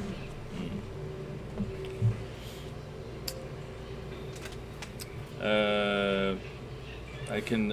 Where's the sneak patrol? in. There's no patrol coming at this moment. There is a patrol that is currently in the sort of big warehouse cavern that sort of is walking around, sort of bored and distracted, bossing around the workers. They are less alert than any of the other patrols, but just as well armed, theoretically. Although they appear to lack any leadership other than this big burly desk guy. I could climb the fence, sneak inside, and then teleport you over to the forge. And we could start using the forge and probably get attacked at that point, but maybe save some fighting. Maybe you could sneak in with me, I don't know. I could try. You could try climbing, or maybe you have another way. I could try climbing. I can use Shatter to try and distract them. I'm sure that'll... Do you have Misty Step? I do not. I can teleport him over to the forge. Has my invisibility worn off? It lasts an hour. Yeah. Hour. Let's see. You Hour cast since I it. took the key off of Grosso. You cast it before you took the key off of Grosso. And then you also went to the shed and went to acquire the cash. Yes, it has worn off. Fui. All right. I'm gonna try to wait until there's a time when the guards are not around, and Okay. I'm gonna try to climb the chain link fence and go over to the gap. Okay. That will be a insight roll to discern their sort of schedule and patterns. Is there anything the other two of you would like to do? I can't figure out their patterns. It's completely confusing. I don't know. I don't think so. How many people in the patrol? There is a total of 7. I can't figure out their patterns. Can you? I don't know when they're going to be not here. What is the best time to climb? I'm completely kerfluffled. As you are trying to figure out their movements, a bedraggled messenger in uniform finally makes it to the desk of the big guy who's filling out paperwork, and he sort of delivers a message. And the guy. I'm just gonna start climbing without knowing. We want to get inside before it's too late. Okay. Yeah. I see that happening. I'm like, All right, athletics to climb this fence. I'm gonna try to sneak. Athletics? Should we all make it if we're climbing with him, or? Yes, if you're climbing, you can make an athletics. This check. morning I saw the future and I rolled a 14. Okay. What's your final? 14. Final 14. Okay. Also 14. 14. Okay. I don't think I'm gonna climb. I'm just gonna. Okay. Just Gotta stand get in the inside, stand bro. in the Gotta get shadows. inside. Like essentially, the situation here, which I should have mentioned earlier, but it's not going to affect you retroactively, is that when you come in here, there's less. Like in the other locations, there's a certain amount of loitering that you can just kind of like get away with just because people are moving back and forth. In this location, staying unnoticed depends more on literally being unseen. Now, there's more places to do that. You basically just kind of walked in while no one was particularly paying attention to you, assumed that you were a worker here to pick up a box and move it somewhere, and then just went into the shadows, and no one noticed essentially that you went in and never came out. I'll go ahead and climb over as well. Athletics? Yes. This is your specialty, bro. We roll 14s, so. Sweet. 27. Okay. With you leading the way, you show them how it's done and are able to just give them that extra push to get through that gap at the top, where they kind of got stuck trying to figure out how to maneuver through the gap without falling through it, and you are able to assist them and get through it. You're now and can climb down the other side. Petunia flies over with me. Okay. And you're now on the side with the forge and the supplies. Stoke it. And Okay. there's random assistants and the guy who's distracted by his stuff. Yeah, so on the Padme Amidala, was that his name? on the other side of the fence now, it should be. I'll write his name down. It's like his Panda Man. name is Pandono Normani. Pandono Normani. Everybody sounds Italian in He's this the one. quartermaster. So once this messenger arrives, half the patrol, including the guy with the time armor, rushes off. The big guy had time armor? Not the big guy, just one of the patrols. Every patrol in it has one or two guys with time armor. I got it. So they run off to go help with the rebellion. Yep, leaving a skeleton crew. Who were storming the shed that has the weapons in it that we unlocked for them.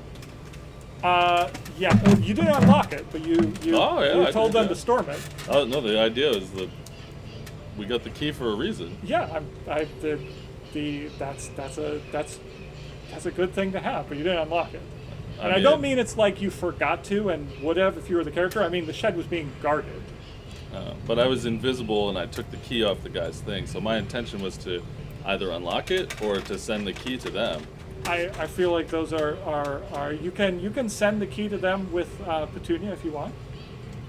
Okay, I was thinking I unlocked it, but It's not a matter of like if it was like, oh, Pliny would have remembered to do that, but I didn't. I would say fine, but it was being guarded. You right, there's to some unlock other it. hurdle. Yeah. Yeah.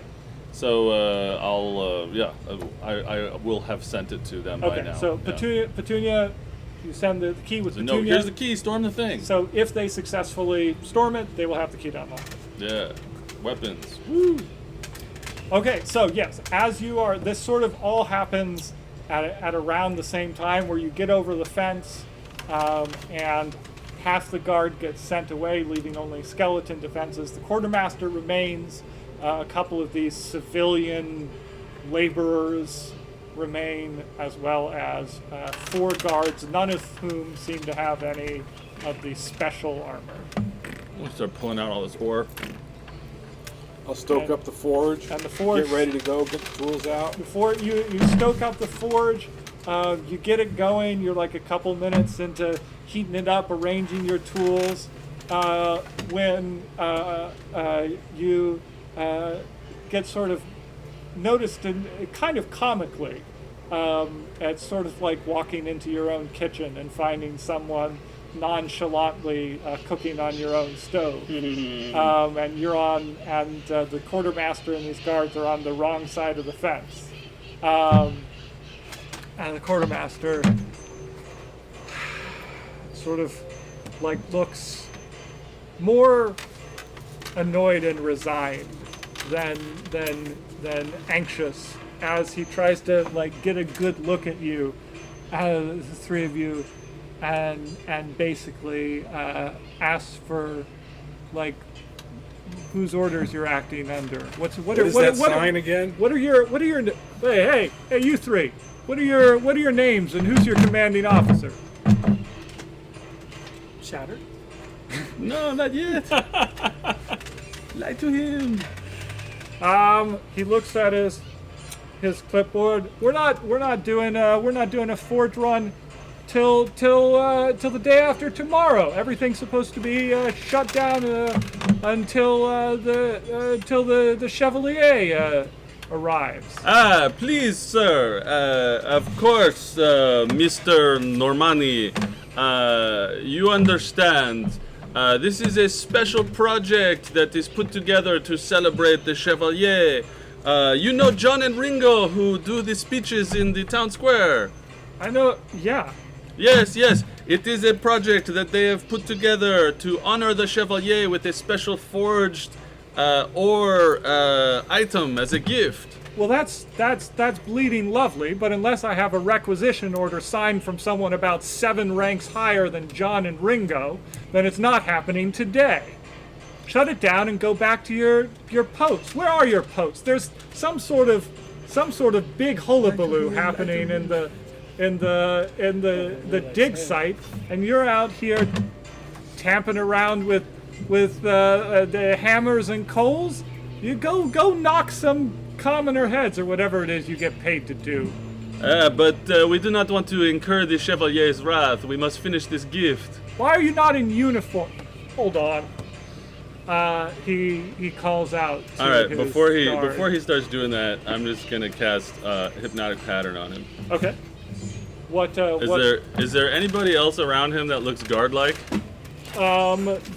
there are 4 of the sort of the rank and file foot soldier guards remaining. Okay, so I'm gonna try to get a 30-foot cube that includes him and them. 30 foot to a side. Yeah, sure. That can, they're all sort of nearby.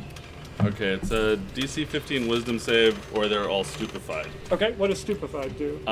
They're all incapacitated. It's basically I wave my hands and a bunch of lights stream around in circles and patterns within this 30-foot cube, and they see the lights and What level spell is it? it's level 3. If they fail the wisdom save, they're stuck staring at it. It only lasts 1 minute, so it's more of an in battle spell. But here, Great.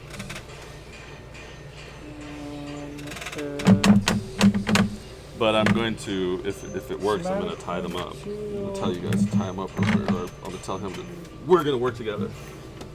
He counterspells it as his reaction. Whoa, crazy. Sounds like a battle to me. Nice. Yeah, everybody Happy can time. roll in initiative. Oh, that's why you were asking what level spell it was. Yeah. Time for some battle music. I have been using this undead battle music. I like it so much. Do you want some terrain? Squares? Yes. Let's see here.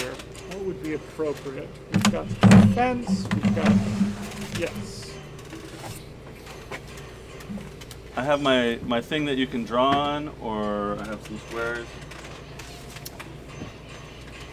Let's see here. Use Go or- grab some. here it is. Let's see. While I set up, let's take like a 5-minute break. What are those? Pillars? Those are the entrances and exits. Oh, One of them goes to the dig site, and one of them goes to the commons. wait. One of them goes to the dig site, and one of them goes to the commons. Got it. And then the gate and all that stuff. That's- You The got fence. your marker over there on the table. The big one's the good one. Let's use Here's another one. perfect. Noting some of this.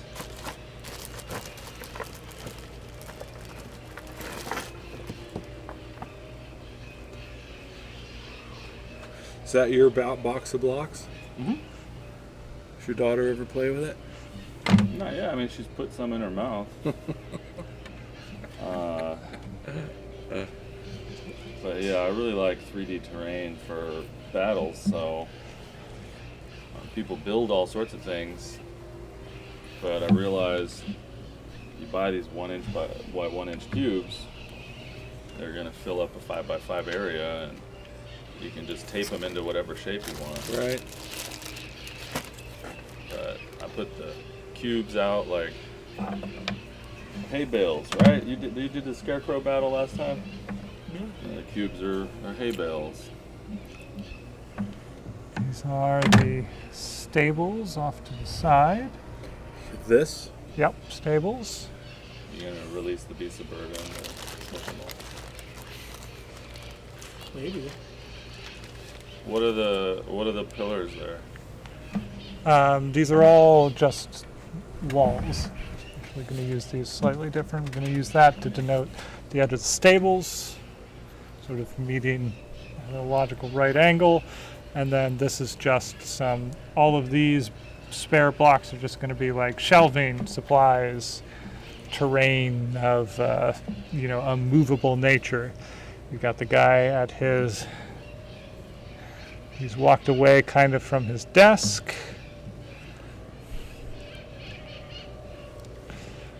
And is the gate we crawled, like a chain link fence we crawled over? Where is it here? That's yes, all So across. we'll be on the same side. We would all be on the same yes, side. I think. correct. And then there's plenty of supplies scattered around on all sides. I'm actually going to change this up a little bit. I'm going to mark these doorways like so. Those are the end tunnels to the other places. And these can be the beasts of burden. And the gate to get into the chain link fenced area is here and here, or just one spot? Yes, there is a. I'll try to do it in a way that makes sense here. There is a small one here. This is part of the gate. And then there is a bigger one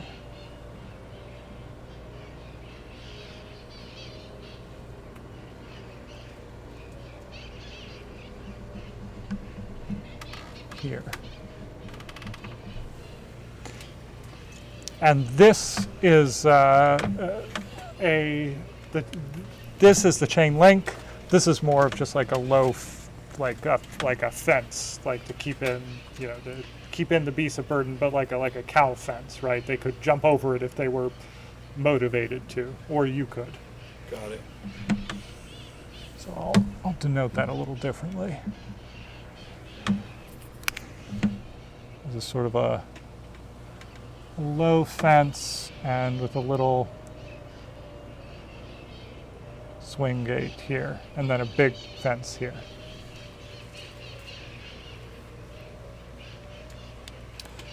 And then, yeah, these are all various supplies and stuff scattered around. And finally, the personnel. You've got these people who are kind of the civilians. And then you've got a pair of these guys over, sort of called them over here, guarding one gate. And then these guys are guarding the other passageway.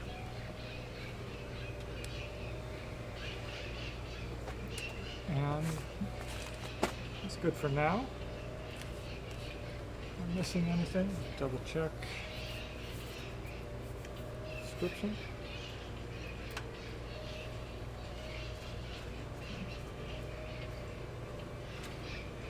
Transports. Oh yes, lighting.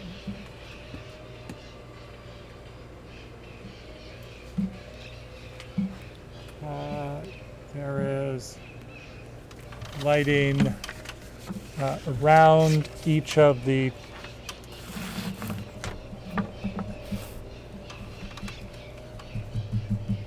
tunnel entrances.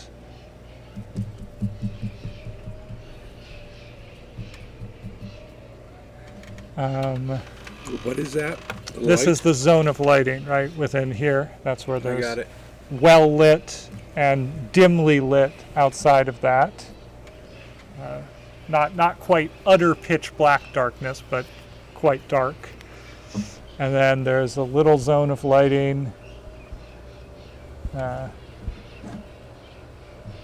here near the entrance.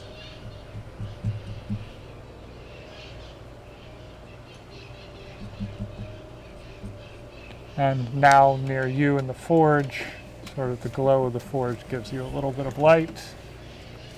And it's well lit here and sort of tenuously lit elsewhere.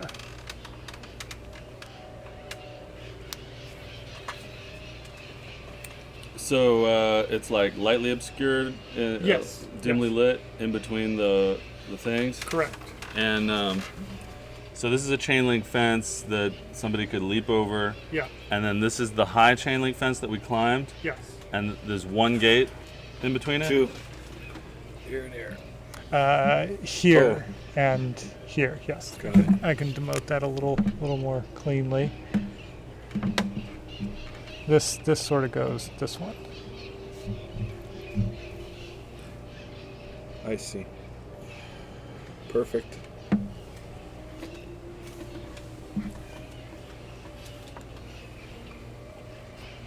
All right, I will take your initiative rolls. Mine's 14. 15. 9. 15, 9. Okay.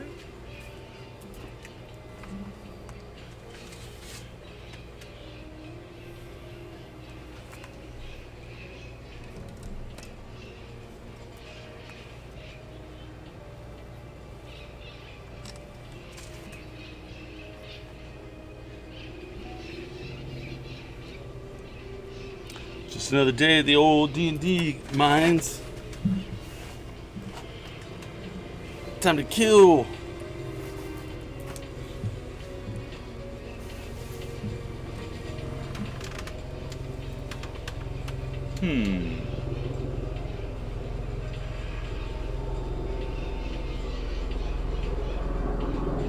Have you decided whether you were going to counterspell the counterspell? I'm not gonna. Okay. Then, after following, you will. Pandano will follow up with his turn first at 17.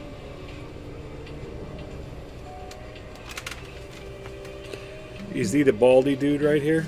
Yes, he's the Oh, look, lab, it's even got little squinty glasses. lab coat looking guy.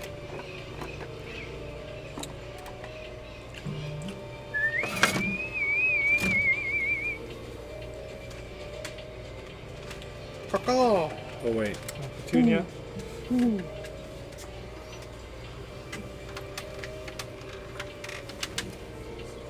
Everybody's named Petunia.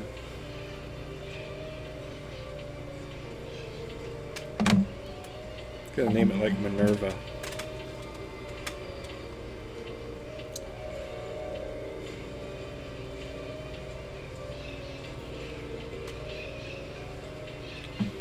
Let's see.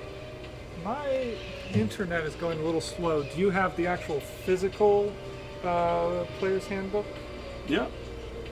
What do you need? Just a list of spells. Do you want to use mine? The electronic one here? Yeah, mine's just loading rather slowly. Yeah, I've got it.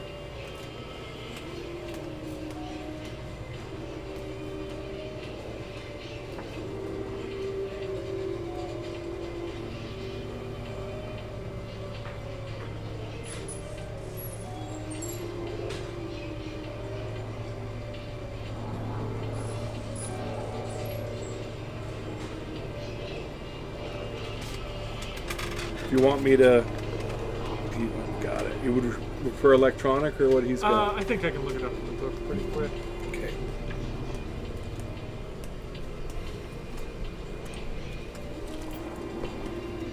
Here you go. Thank you.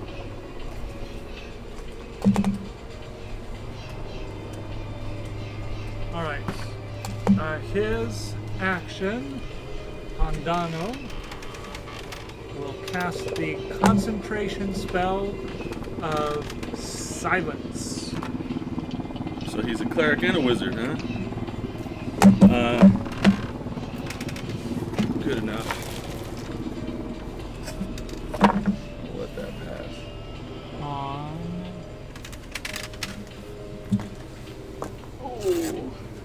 Here, Oh, brilliant. Is this a 20-foot radius? you can measure. It's exactly the 20-foot radius. Great. Yeah. We'll cast that. Do his best to center it. Right.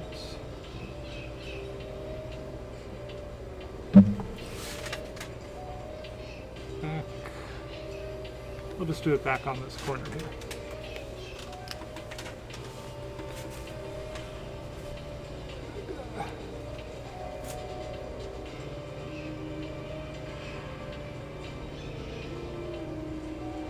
Alright, so that's the silent zone. Then he'll give his guards some orders, which you can hear. He's basically tells them to be on the lookout and apprehend them. Next up is 15 initiative. That's me. All right.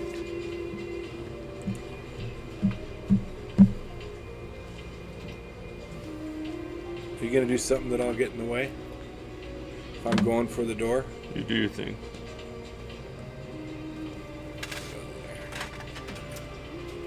And I'll be ready to defend from any, or dodge if someone does a missile at me. Arrow or something. I mean, you can take the dodge action, which Can I Is there- cue it in case someone... you can, but there's no benefit to queuing it over just taking You the can action. take the dash action and get up next to him. Or you can That's take the not a dodge bad action. idea. You can take the dodge action to avoid a physical hit. Leap.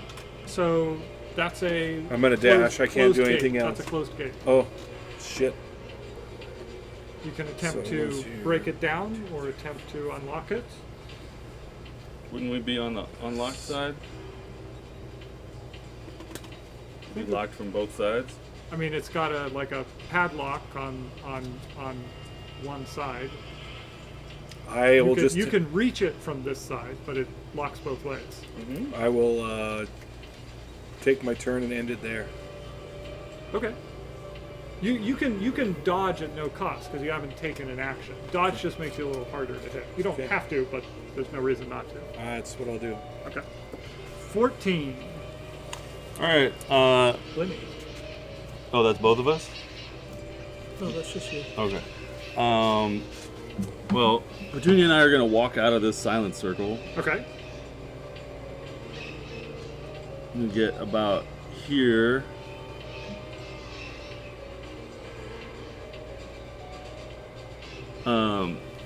Now I can see that guy, right? Yes. He is well illuminated. Alright, I'm gonna cast a Vortex Warp on him Okay. to teleport him inside the fence next to the fighter. All right. Does he get a save? He gets a con save of 15. DC 15 con save. He passes. I'm gonna use Silvery Barbs. Got to reroll, take the lower. Okay. You said DC 15? Mhm. Passes. Okay. Petunia, she's gonna, she's just gonna stay in the air and she's gonna move over here. Pass. All right. 9. Is this swing gate open or unlocked or? It is closed, but the big one that goes to the paddock is closed but unlocked. Okay. I Would it be saved an 5 action feet to of open movement it, to or? go behind her. You can interact with it to open it.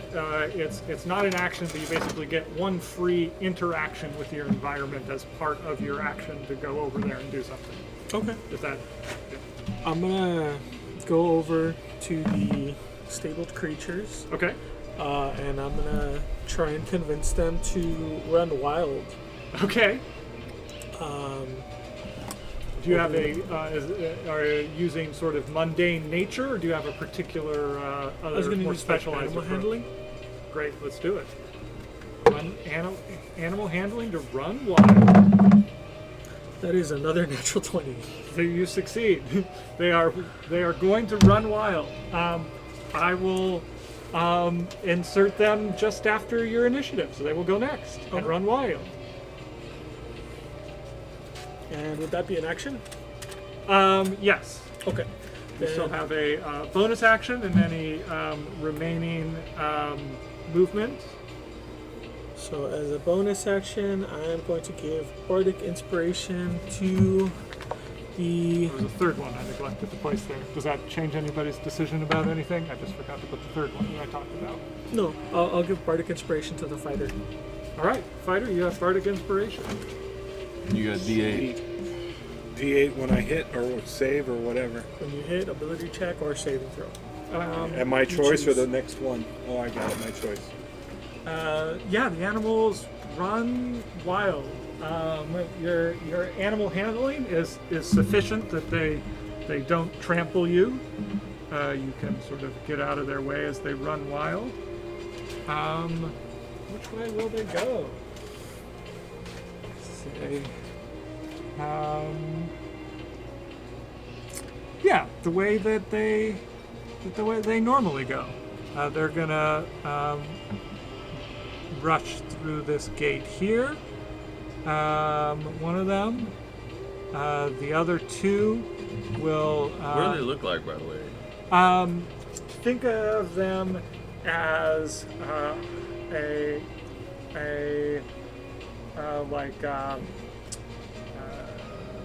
reptilian bison.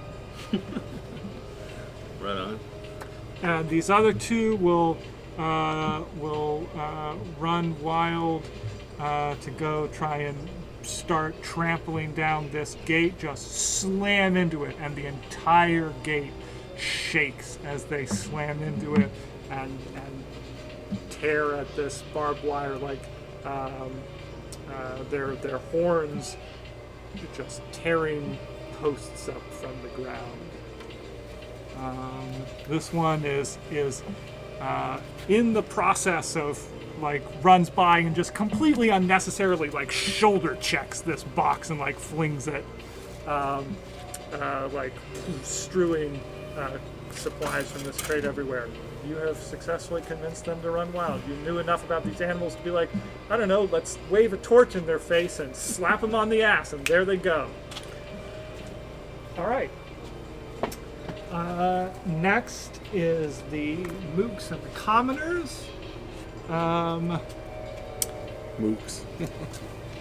One of these mooks will maintain and keep an eye out behind him on the tunnel, and order these commoners to go stand over there in the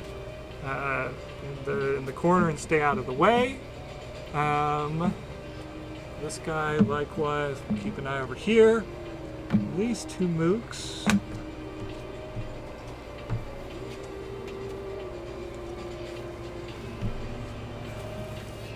Come there.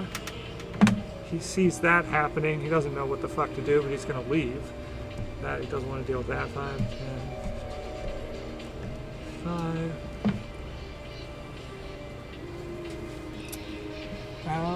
And we'll try to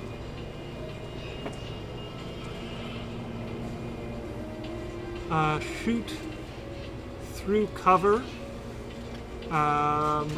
using their blow darts at you.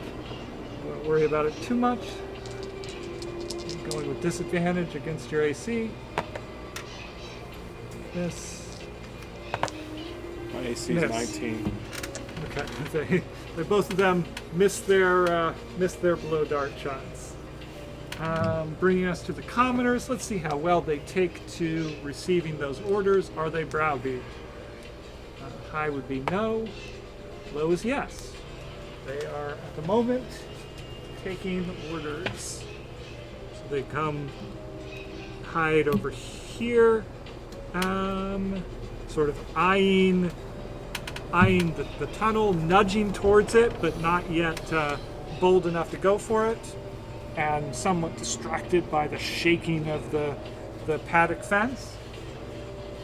Bringing us back to the top of the initiative, 17. You tried to teleport him. Did he know what you were trying to do? He did. He will cast magic missile against you, Plenty. He can't see me. I'm in dim light and I'm hiding behind supplies. I accept that. He will cast magic missile at you. You got all the hit points, bro. I do. You gotta get through that door, though.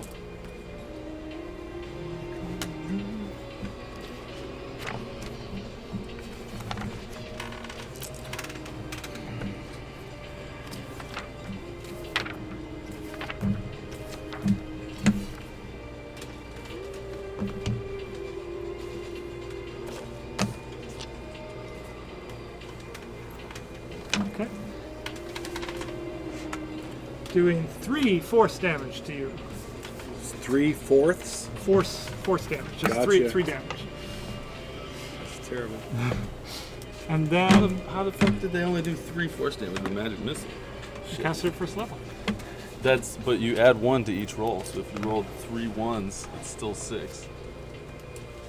You roll 3d4, and then you add 1 to Is each. it not 1d4? No, it's 3 darts that are Oh, each 3 1d4. darts. You're correct. Thank you. But, good sportsmanship. I appreciate it. It's okay, man. You can Take take, it you can take a couple an misses. extra 6. So total of 9. Total of 9. That guy's dust now. Dust, all right. Then he's going to go back to his desk and start rifling through his desk. Passing his How turn Fuck that to... desk. Huh? How big is his desk? It's like a large, I Medium or guess, large? probably the Large? size of this table, right? Okay. He's got a lot of papers and effects and clipboards.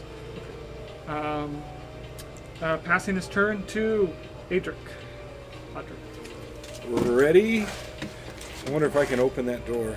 Is it just is it locked, or can I just yank it open? Yeah, you could attempt to burst it open, break it down. You can see that the brute force of these beasts is knocking the whole fence down. You could probably... I'm just gonna step right here and I'm gonna crossbow this guy. Okay. Hell yeah. Through the cover of the chain link. Yeah. It'll be a disadvantage. I Yikes. think. Is that how cover works? I don't know. Does chain link provide cover against a crossbow? It provides whatever the lightest... Depends on how big the lightest level of cover. light cover adds like +2 to AC, -2 to AC. Okay. It's like light cover, medium cover, 3/4 cover, and it adds different amounts to the person's AC. Okay, then yes, My- the -2 then. -2, not disadvantage. Correct. So you can So I'm at 13 was my hit.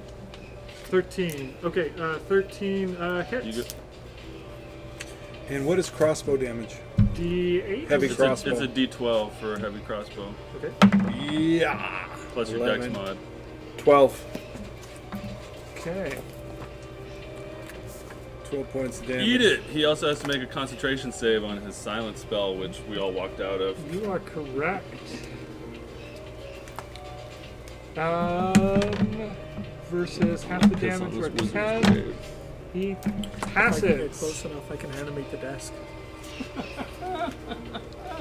What spell is that? All right. Anything else you want to do, Audric? Animating performance. No, that's it. Nice, nice. All right, Pliny. So she's gonna fly down 15 feet to the ground. She's gonna fly over to me, and I'm gonna bonus action cast Dragon Breath on her for cold damage, so she can like blow a cone of cold. But she's only got 15 feet of movement left, so I'm gonna have her just hide behind me on the ground for now, because we're behind that crate thing, that the supplies.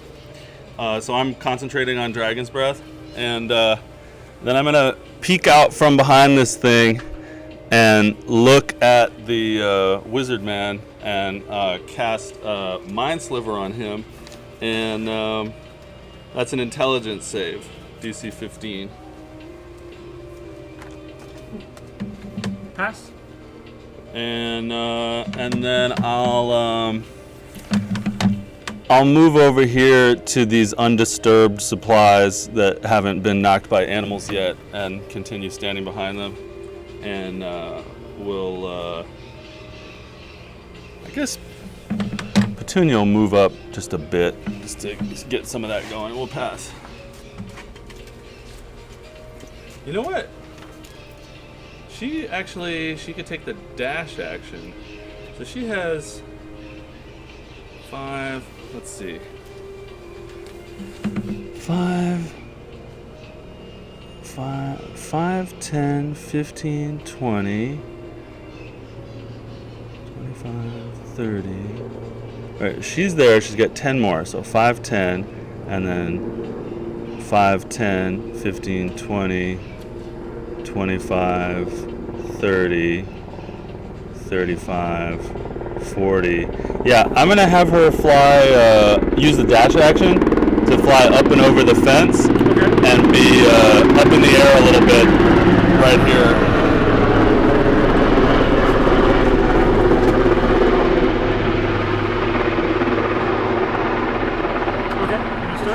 Yeah, and we'll pass. Sheriff. Taking us to Lago. Can I go through the two beasts, or are they just blocking the gate?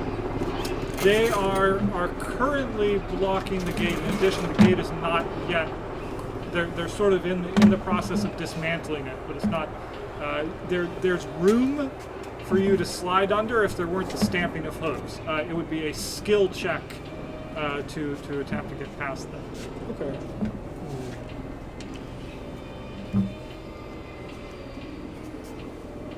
Then I think instead I'm gonna 10 feet radius from where I put it. Okay. Instead, I'm gonna make my way back inside. 2, 3, 4, 5, 6. And this is like a chain link fence, right? Yes. Okay. And then I'll cast Shatter, centered right here, so that should hit everyone within a 10-foot radius, which should be these 3. Yes, correct. Is that a con save? It's a con save. DC. DC is 15.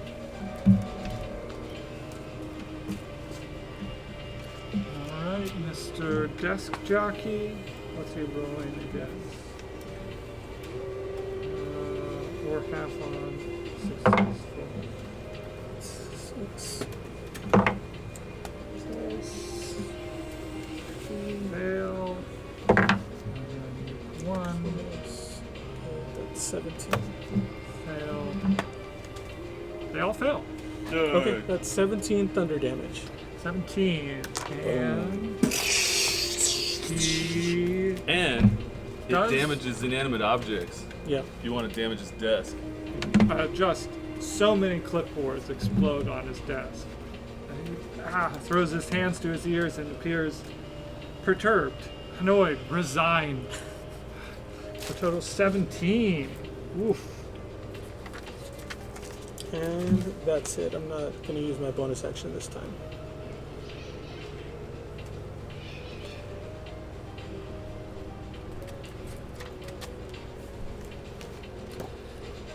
Yeah, he's the blow leaves him hurt. He appears he tried to take cover from it behind his desk, but because his desk was exploding, all this shit knocked into him, and he pulls himself back to his feet, clearly a little worse for wear and that much more out of breath. The animals go wild. Those two finish busting through the gate. Lago, roll for me, if you will, a d12 for which direction they go. This will be 12 o'clock. Do this one first. Let's say anything less than anything that would take them this way, they'll just go out this way. It's 6. 6. Okay, so they just run. This one runs straight this way, and then for the next one,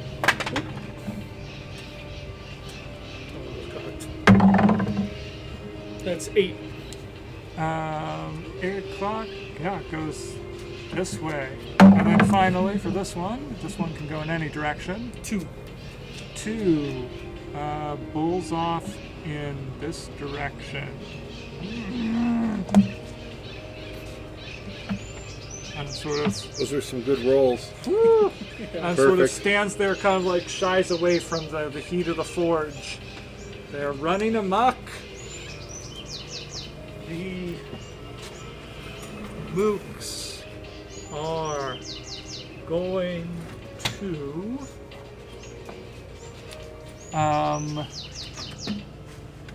try to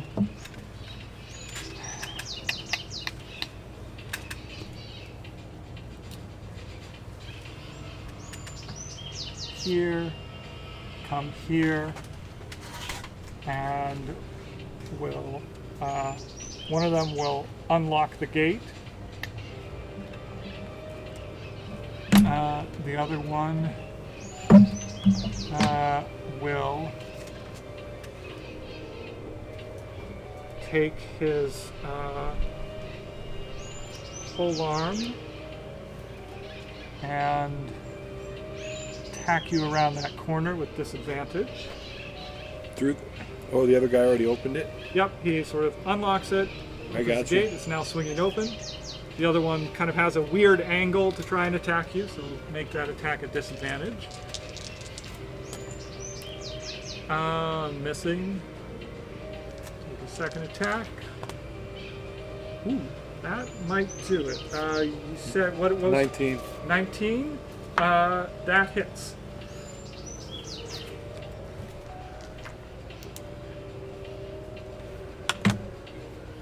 Doing 10 damage from his pole arm. Alright, and then the commoners have not yet worked up enough courage to try to escape. Passing to Pandano, top of the round. What the hell is he gonna do about this?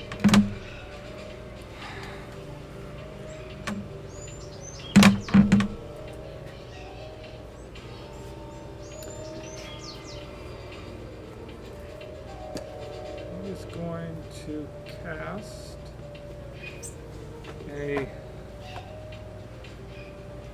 spell of rejuvenation upon himself. Got him on the run now, boys. He's healing himself. He's wasting his turns. Kill this fucker.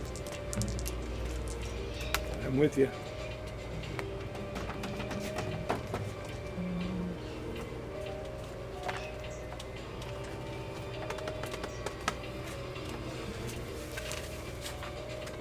If only we didn't have to kill him. If only we could give him the love he deserves. Okay. And then he's going to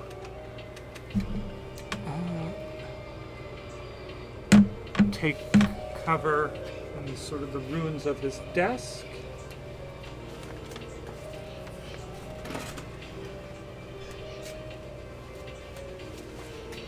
Passing his turn to and he drops the silence.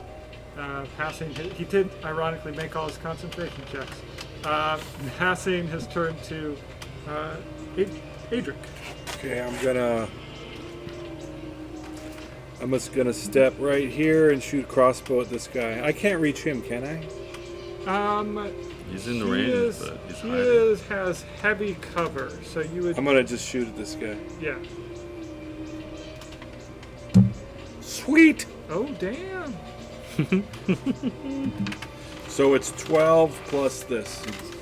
If It's I a were crossbow. it's a crit, yeah. Yeah. So I do Just roll- yeah. roll- if roll it were me, I do 2d12. 2d12 plus the mod. Shit. Fuck. Oh, So 5 points of damage. You line up your shot. It would be a slaying shot under normal circumstances, but there's just enough cover from the chain link fence for this man's life to flash behind his eyes, and he ducks enough for it to just take some skin off his shoulder instead of going through his neck. yeah, that's that one guy's rule with his. You get max on one of the dice. I got you. I always roll them. Damn it. I know another guy that you roll one and you do it twice. So Remember crit tables? yeah, Did you ever use crit tables? I know of them. But All I right. did Anything not. else, Audric? That's I'm done. Plenty. Thanks. Okay, let's see.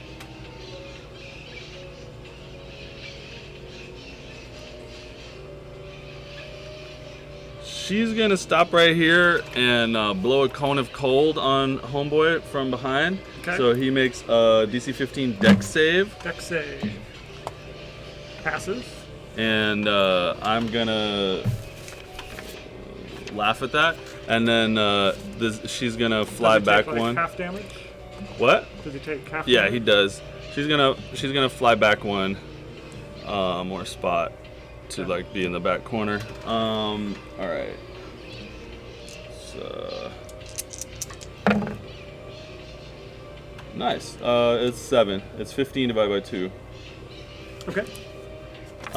So 7 cold damage as he's hiding behind his shattered desk, and like all of this snow and ice creeps up his back from an owl blowing cold on him. And then Pliny is gonna walk over there and look through the gate, and he's gonna cast a fireball right here so that it hits the 3 baddies. And they're all gonna make dex saves. Okay, first Yay, fireball. Yeah, the your wizard favorite. guy. He You gotta passes. reflavor it as a poop ball. Cop 1, fail. Cop 2, also fail. Both the cops fail. Did the mage pass? He passed. I'm gonna silvery barbs him. Okie doke. His dex save. That is a fail this time. Yay! Death, death, death, death, death. Whoa. That is 12. I mean, this one was cocked. If I'm gonna re-roll that other cocked one, I gotta re-roll this one. So 6 becomes a 2. It's in the spirit of ho nasty. That's 10. That's 11. So that's 21. And that's 9. 30. So that's 30. So yeah, 30 fire damage. The fire moves around the desk, burning his legs and melting his facial skin and cracking his little glasses, and the cops burn extra bright. In the sort of cinematic time of this thing, this guy sort of takes the brunt of it, but sort of pulls up his cloak over his head to keep from inhaling the flame.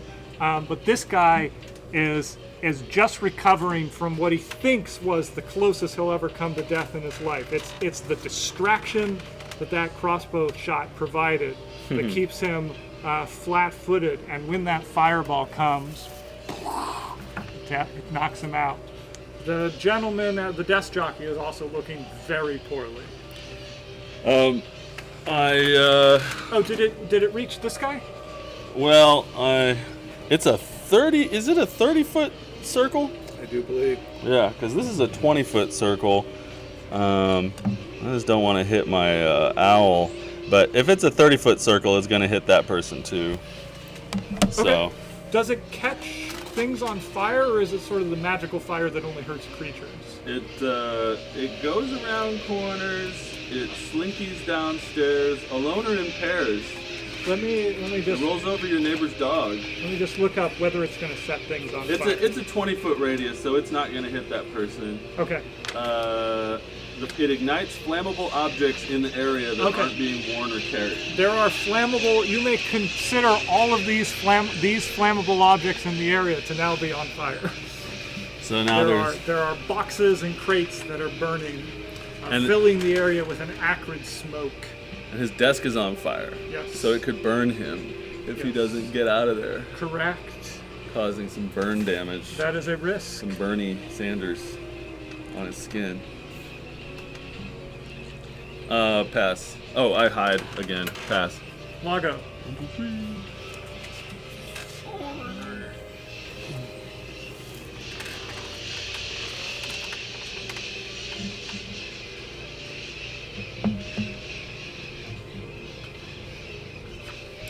I don't think I have any ranged attacks, and I think I'm probably good here. So I'm gonna go ahead and take the dodge action, and that's it. Okay, dodge action. Taking us to the animal. Roll for which direction those animals riot. I don't have it.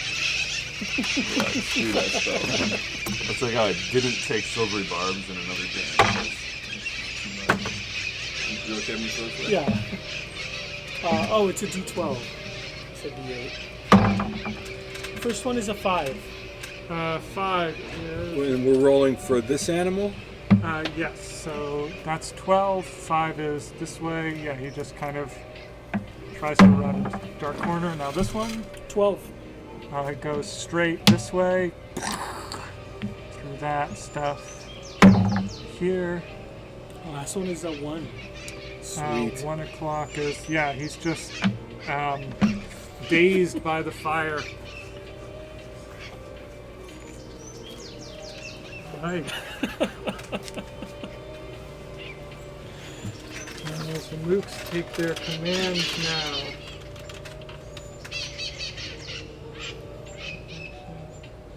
It's a song of ice and fire there. Owl on your back. I'm gonna start worrying with Lucy. It was like the day after we had our baby, or like we got home from the hospital and needed to eat something at 6 a.m.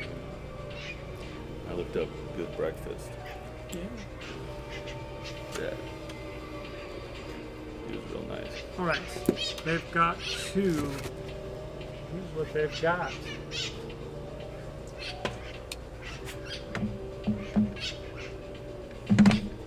This one is going to heed the call to approach and make a bow shot through the light cover at the dwarven fighter. Missing, taking a second shot, missing again.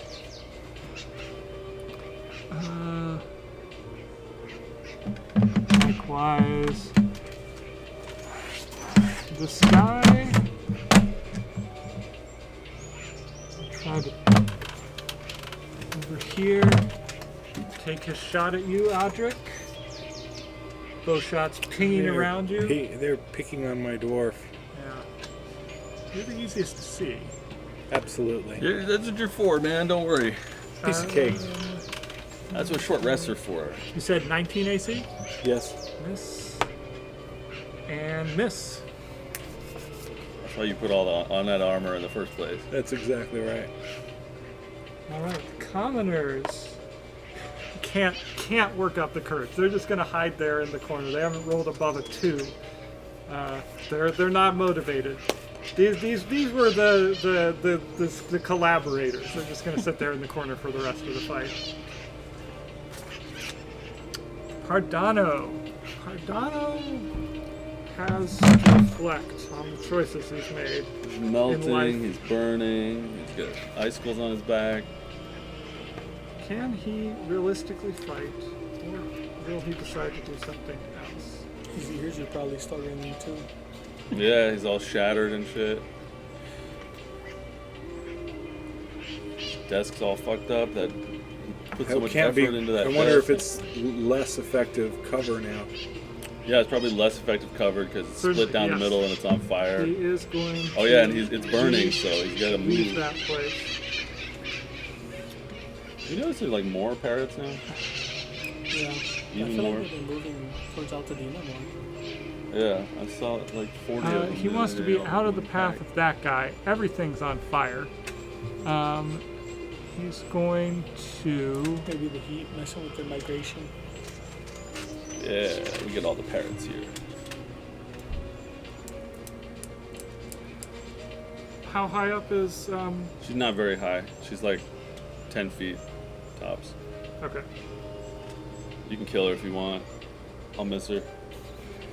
He is going to cast a spell or Fucking attempt that one to. guy's got no problem with killing my familiar. Every time he kills my familiar, I'm so upset about it. What dessert guy who's always killing his familiar? Yeah, Nick? That's his name, right? Nick. You know the DM before him was also named the same. I had the same problem. I was like, is this guy's name Nick or Chris? Is it Nick or Chris? The guy before him, and It's now Chris. This guy's Nick. that guy, the Our, Manticore, that was Chris, I think so. and then this guy's Nick. Correct. Both of them, I'm like, is this Nick or Chris? Is it Nick or Chris? I just Okay. keep calling him Dr. He's Ether. going to do some meta magic, an attempt to cast a spell on Petunia. What's her? Oh, he hits. Or does he? Yes. I've been Does he? let's see. What are you thinking? Did I use my silver barbs on my fireball? Yeah. So yeah, I can't do anything about it. Okay. Killer. Petunia's like, Oh, not Petunia.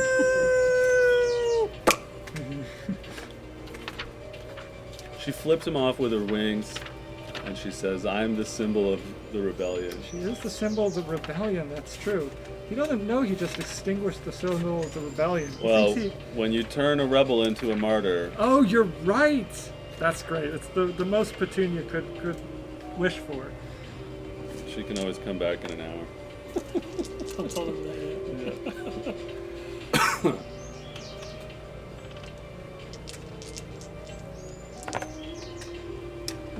Okay.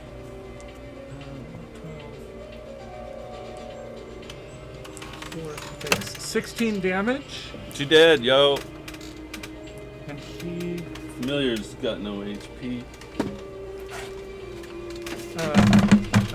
a shadowy link between him and the owl briefly forms, and then she is sent back to her other dimension. She flips him off. And he's gonna just beat it. He wants to be somewhere else. What did he cast on her? Vampiric touch. Oh, and he gained some hit points? A few, not many. So isn't Vampiric Touch like something you cast on yourself? No, it's a targeted spell. Okay. So It's be a it. concentration spell, so he's still concentrating on it. So that might be something you can try to break concentration on. I think it makes your hits vampiric. Is the thing.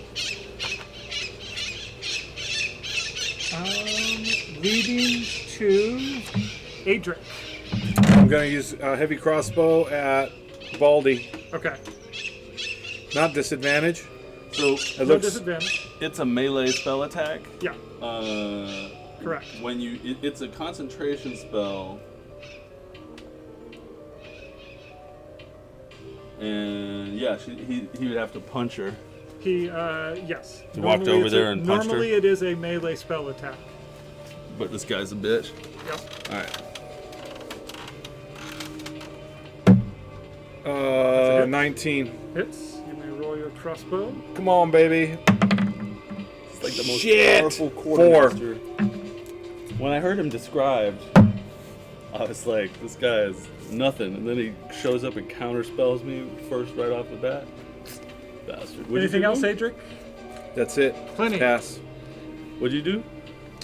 Hit Baldy with a crossbow, Good. He's gonna. this but guy's rolled gonna very poor damage. die like a motherfucker.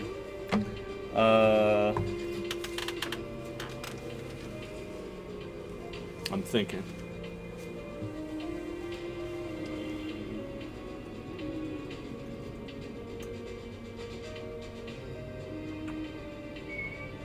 Oh man, that's no good. All right. Plenty's gonna. Don't forget, you got a bardic. Plenty's gonna run up here and stab at this dude with his magic daggers. Okay. What? He's gonna say, "If you want something done right, you do it yourself." And going at him with the dark prayer first, and that's a 26 to hit. Hit. And it does some extra necrotic damage. Shit, its match damage is 12 damage with the dagger. That's enough. I still got another thing to do, but Okay. he's out. So yeah, and I like pull the dagger out of his chest, and I'm like, "You thought I was only good at spells? It is time to kill." Let's see. I was there, so 1, 2, 3. So I got a bonus action. It's probably, now that they're both dead, I'm probably gonna be wasting my bonus action. But let's take a quick think on the old think machine. All right. Well, he's dead, so that's good. I'm gonna run in. This guy shouldn't be in the way anymore. So hopefully 5, 10, 15. I'll be right there, and I'll yell out, "Okay, big fighter man, get in front of me before I get smushed." And I'll pass. Lago.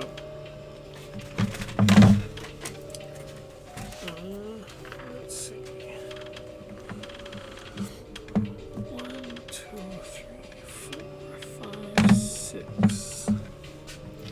Yes.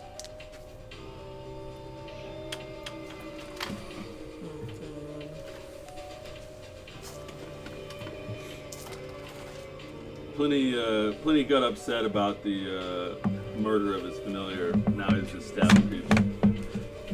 Is this desk still kind of sort of in one piece? I know it's on fire, but It was hit with your shatter spell too. yeah, it's been damaged. Yeah, what's the story on the desk, bro? It's burning. Okay. I want to see if I can animate it. I have animating Cool. performance. Uh-huh. As an action, I can animate one larger, smaller, non-magic item within 30 feet. Okay. And let's see here. It has the dancing item stat block, which uses my proficiency bonus. Let's see here. Would it go after my turn or It would go on your initiative. on my initiative? Okay. I don't know if it goes starting right now. Does it say anything about? As an action, you can animate one larger, smaller, the animate item. The item is friendly to you and your companions and obeys your commands. It lives for 1 hour until it is reduced to 0 hit points or until you die. Hey, can I add one thing? I forgot. I wanted to look up the rule of. I couldn't stab somebody with my bonus action, but I could throw my mundane dagger with my other hand. I looked Okay. up that I could do that, so I want to throw my other dagger at this dude. Yes. Proceed. So this is Nah, I miss. bonus action. One mundane dagger. Wait, sorry, is this the 5th level animate objects? No, this is a feature I have, animating performance. Oh, okay. Yeah. It says dancing item is a bonus action, so I Okay, don't know yeah. if that's the attack. All right. Sorry, what was your result? No? Oh, I Okay. missed. Okay. Okay, so you animate it. Let's assume for now that it can go at the end of your turn. Oh wait, maybe I didn't miss because it's 13. 13 would hit. He uses shield as a reaction. Okay, that would be my whole turn, just trying to animate it, and then the dancing item bonus action, which it doesn't really say anything else. Okay. So- It dances. Would you like it to shuffle somewhere? What's the name of the feature? In combat, shares my initiative count, animating performance. Takes its turn immediately after mine. It can move and use its reaction on its own, but the only action it takes on its turn is the dodge action, unless you take a bonus action on your turn to command it to take another action. Okay, so you can have it move, shuffle somewhere. Yeah. And I was gonna have it shuffle to try and either block the way of the doctor or try and attack him. So directly towards him or towards the exit? Towards, let's say just in between him and the exit for now. Okay. So you can have it That what you attack as a bonus action. Yeah. I'm just trying to find where it gives anything on, like, what do I roll? So Okay. it can increase and decrease the speed of people that are next to it. And if you're trying to, you roll your spell attack modifier to hit with it, and it has 5-foot reach, and it deals 1d10 plus 3 force damage if you attack with your bonus action. Okay. Then I will go ahead and attack it. Goldie. If you want to see it, it's right there. Oh, cool. It's not going to be in there. That is a dirty 20. Okay, that hits then. What damage does it do? It does a D10 Plus 3. Plus 3.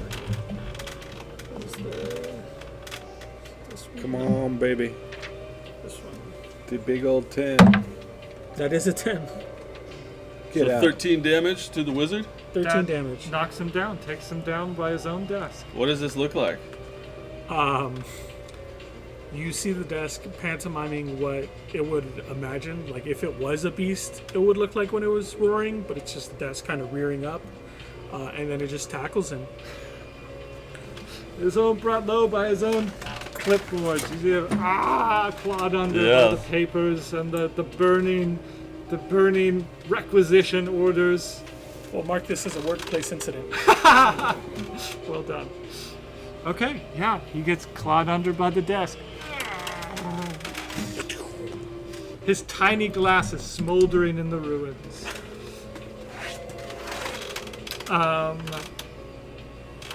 It's 10 minutes till 5. These guys flee.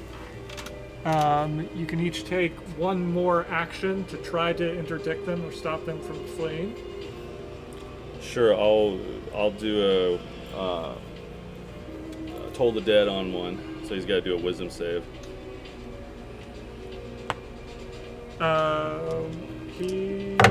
What's the DC? 15. He fails. But, It takes 11 damage as invisible bells go bang, bang, bang, bang, bang, bang, bang. it's enough to hurt him, but not take him down, so he flees. What about the other one? Anybody else? I'll step here and I'll take a crossbow shot. Okay. Crossbow shoot away. 18. No. 11. Okay, miss. Miss. Okay, I'd pass. All right. Do you want to roll to see if that thing randomly tramples him? Sure. Yeah. Come on, 6. If you roll a 6, it gets trampled. That's 3. Oh no, 5. 5. Fortunately, he's going this way, so it nearly tramples him. All right. That ends this encounter. So, it being 10 of 5, we could do one of two things. An accelerated denouement, Yes. or if there's enough material here for a second game, we could play the second half another day. We're going to do an accelerated denouement because you are about like 75-80% of the way through the adventure. So, let us take the next, 10 minutes. Let's see, how do we want to organize this? We killed him, yo! No one, Kill that counterspell, motherfucker.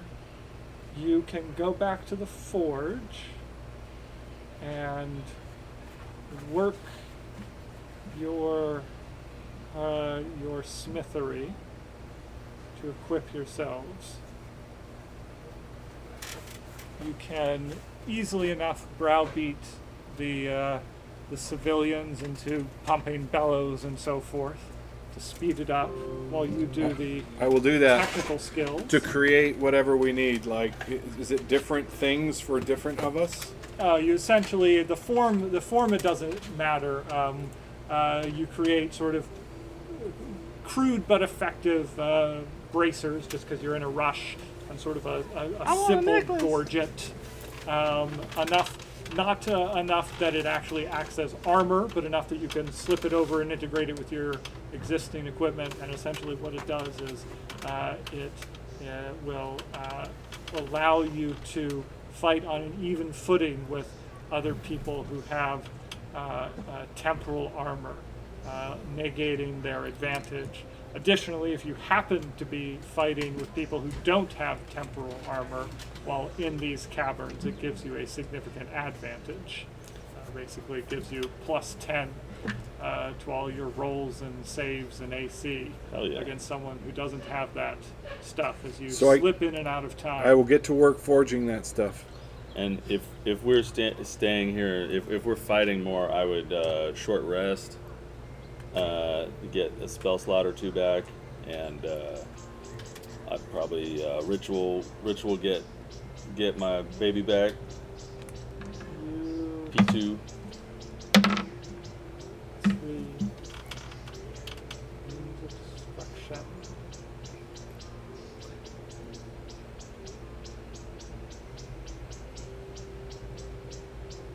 All right. Yes. You will construct the armor that you need for all three of you. There's just enough. You're short resting. Anything Lago is doing. I'd like to short rest too if I have time. You do not. It will take busy you banging. about Banging, the son. whole time for you to work on the armor. Got it. I'll just try and persuade the civilians that, this is it, we got it. We're gonna rebel and everything. Try and convince them. Does that ore have a name? It is temporal ore.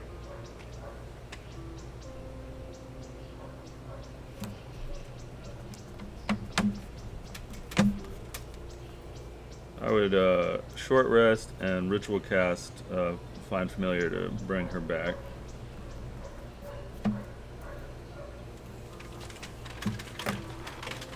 But we don't really have time for more encounters today. Anyway. What will follow? When you arrive,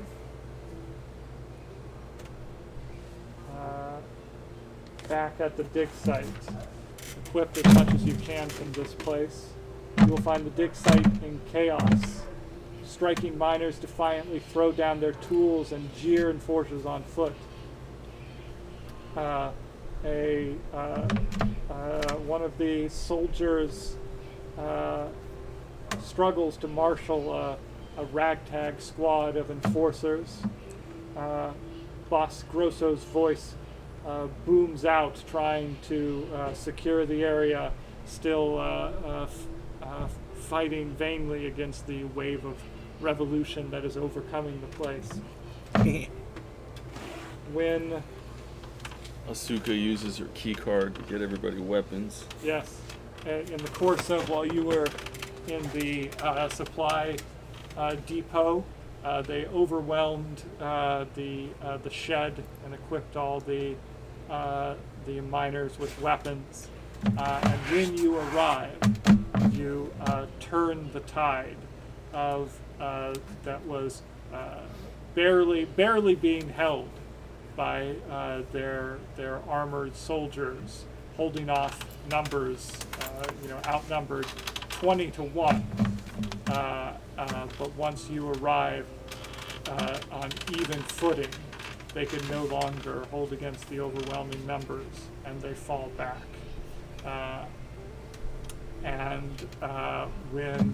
As they fall back to the to their corners, trying to take up refuge, surrounded by a sea of workers in revolution, the Chevalier Korolyeva finally arrives with her reinforcements, but instead of arriving to find a browbeaten band of workers that she can crush and make an example of, she instead finds a motivated group of people who are well armed and mad as hell. And as you finish the ritual casting, they unite under the banner of Petunia. She rises from the ashes. She's got a messianic quality for them. The symbol of the owl fills their ranks. She's reborn. And even at this moment, as you prepare to face Korolyeva, you start to fade out of existence. But it happens slowly enough as you return to your gray liminal place that you see Asuka pick up your temporal armor. You see the gnome that you talk to and the dwarf that you talk to each pick up some of the pieces that you leave behind. And now, as the mass of revolutionary workers rushes into the breach, holding makeshift equipment, armor that they've torn from the soldiers that they've mobbed. They face Korolyeva not as prey, but as predators. And for a moment, the last thing you see is the arrogance in the in Korolyeva's eyes flickers and is replaced by fear, and the doctor wheels himself in, holding the key,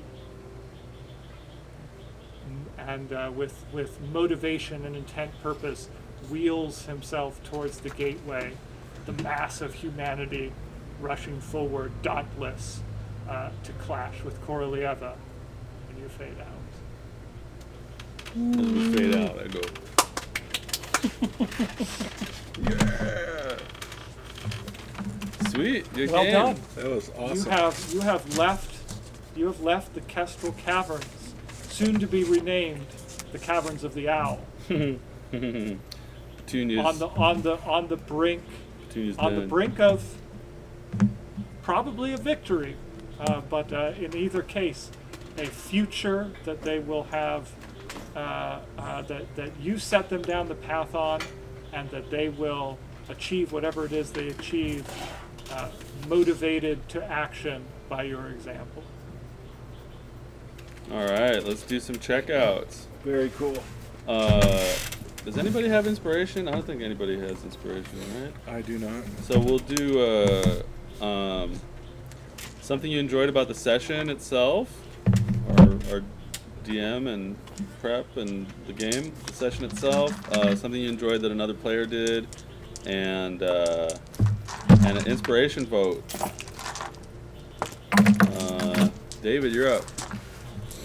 I like Petunia's cold breath on bald guy. Yeah. Good to give it life. I like the spell that killed the bald guy. Yeah. Desk Wars. Animate death. That's great. And my vote for inspiration is for Daniel for that. Yeah. Converting the desk into an instrument of death. Yeah, it's a very poetic way for Deskman to meet his doom.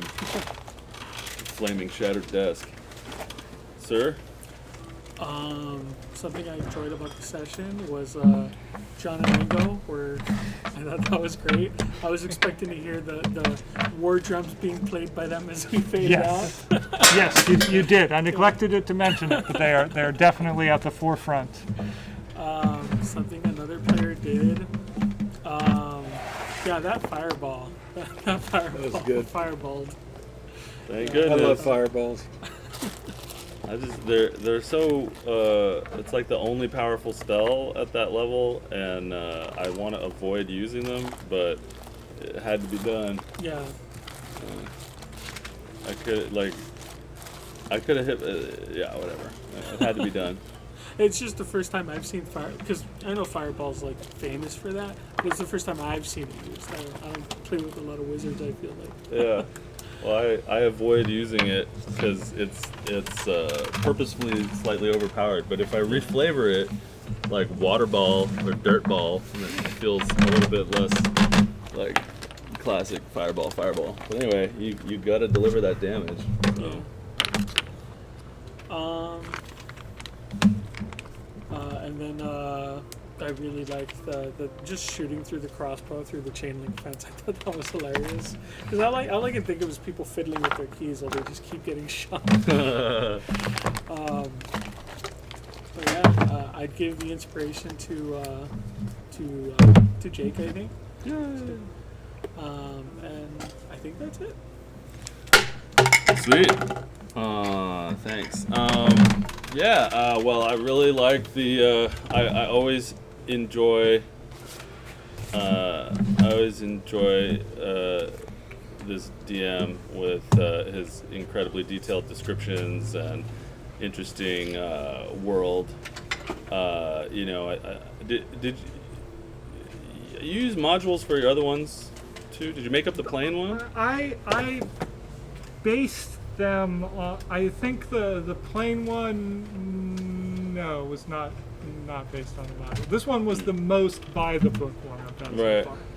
Well, you know, even when you're doing something that is written by somebody else, you know, it's full of description and it's very like I can see it in my mind when it's described and feel like being there. So that was really cool. So I always like it when Matt DMs. I know it's going to be detailed. Yeah, and I had that feeling the whole time of these Andor episodes, Star Wars episodes about these people rising up and stuff. It was pretty cool. I like that you thought to go looking for a dwarf to talk to. I liked that you had your moment to shine at the top of the tower, turning everybody to the cause, and I really like your miniature also. And yeah, the animals needed to be fucked with. Like you don't put 3 beasts of burden there without doing something with them. So Yeah. I'm glad you got them riled up. They could have been more helpful. They like ran off in crazy directions, but it was the right idea. I didn't bring the bug spray out because it was so hot that there weren't any bugs, but now they're coming out. So watch your feet and ankles, because they're bitches for feet and ankles. Beasts, desk attack. It's a pretty cool feature. It makes it a strong animal. And very poetic and ironic for him to be smushed by his desk. I enjoyed, obviously, making the owl the symbol of the rebellion, and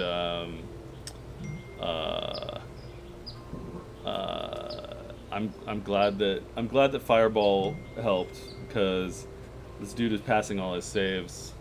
He's passing all his saves, and the thing about Fireball is, it's one of those spells where if you pass the save, you're still gonna take damage. So, like, I wanted to teleport him over next to you, so you could just boff on him. Right. And I wanted to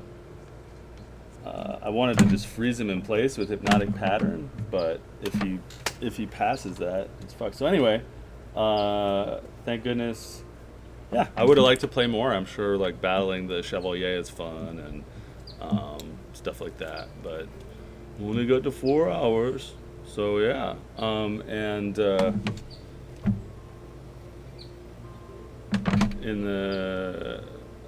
gonna let you do the inspiration vote first, and then I'll roll a d4 if it's tied. So I'm not gonna vote for myself to win. Okay, I'll think about that. I really liked how you guys got out the gate with like the revolutionary spirit, right? Being like, I'm gonna find a dwarf and talk about like dwarf stuff. And your character has the credentials to back it up, right? He works with his hands. When it came down to it, he's there in the smithy, hammering on the stuff, putting it together, kind of leading the way from a physical standpoint, but also like getting things rolling. I love so much attributing. What did you say? We'll just attribute this to a workplace accident. Fantastic! I can't get enough of that. Yeah, the working together to set up the show in with the describing how the Chevalier is going to fall as fantastic. I very much appreciate the sportsmanship that was exhibited, the good fair play when you reminded me what Magic Missile actually does, and I also now realize what you meant when you talked about it being a what a self-targeting spell versus a spell with a range and all the fucking nitpicky details about what can and can't magic apply to. I understand what you mean now, but thank you for just letting me roll with it while I figured it out. Yeah, what a great, you guys. I like that you explored every location. Right, obviously the final climax, the Chevalier, we didn't have time for, but it's kind of okay. There's something, I think, symbolic about leaving them with like the symbolism, right? You place the tools in their hands, and they find their way to victory because you set them up for success. You guys had a lot of good implementation of preparing resources, right? The module is designed around this idea of competing clocks, right? Right. Of like, and there were a lot of opportunities for you to rile up the opposition and advance that enemy count clock. But you kept on the right side of that. You played it cautious when that was prudent. You played it aggressive when you had to. So you stayed on the right side of that. and that's Invisibility great. was helpful. Yeah. You get the keys. You don't have to. Good- we didn't even have to good- fight Grossa. Good work, like doing the rounds and not just like putting the materials in their hands, but also like role playing into sort of the kind of breaking free of the chains and being like, oh, we all gotta act together. It's hard to be miners down here. Plenty very proletarian. Oh man, that was entertaining. That was fun. He spends all his time in the mage college, and he's the fancy pants. So trying to pretend that he's down with the people, pretty entertaining. Let's see who. I think that.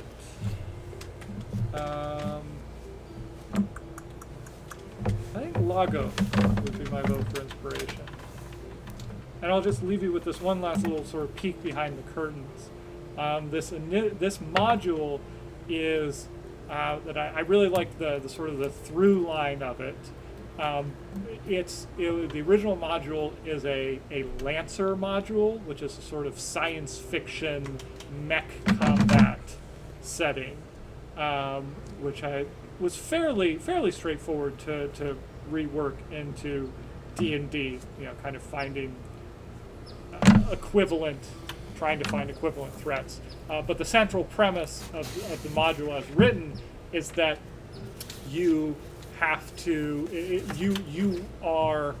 you start with no mechs, and you gather supplies and make your way down to the sort of the automated foundry and make your mechs, and then confront the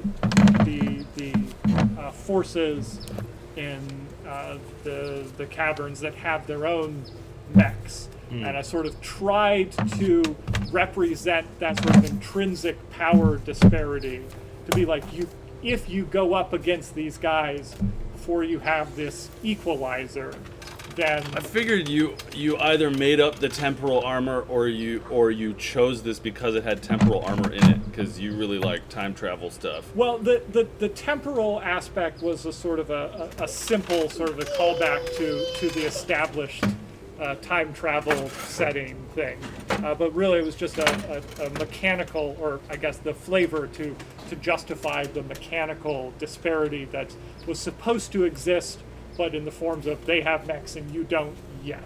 Right. And then, yeah. Cool. I had a great Well, time with you. good job, and thanks for your work and your preparation.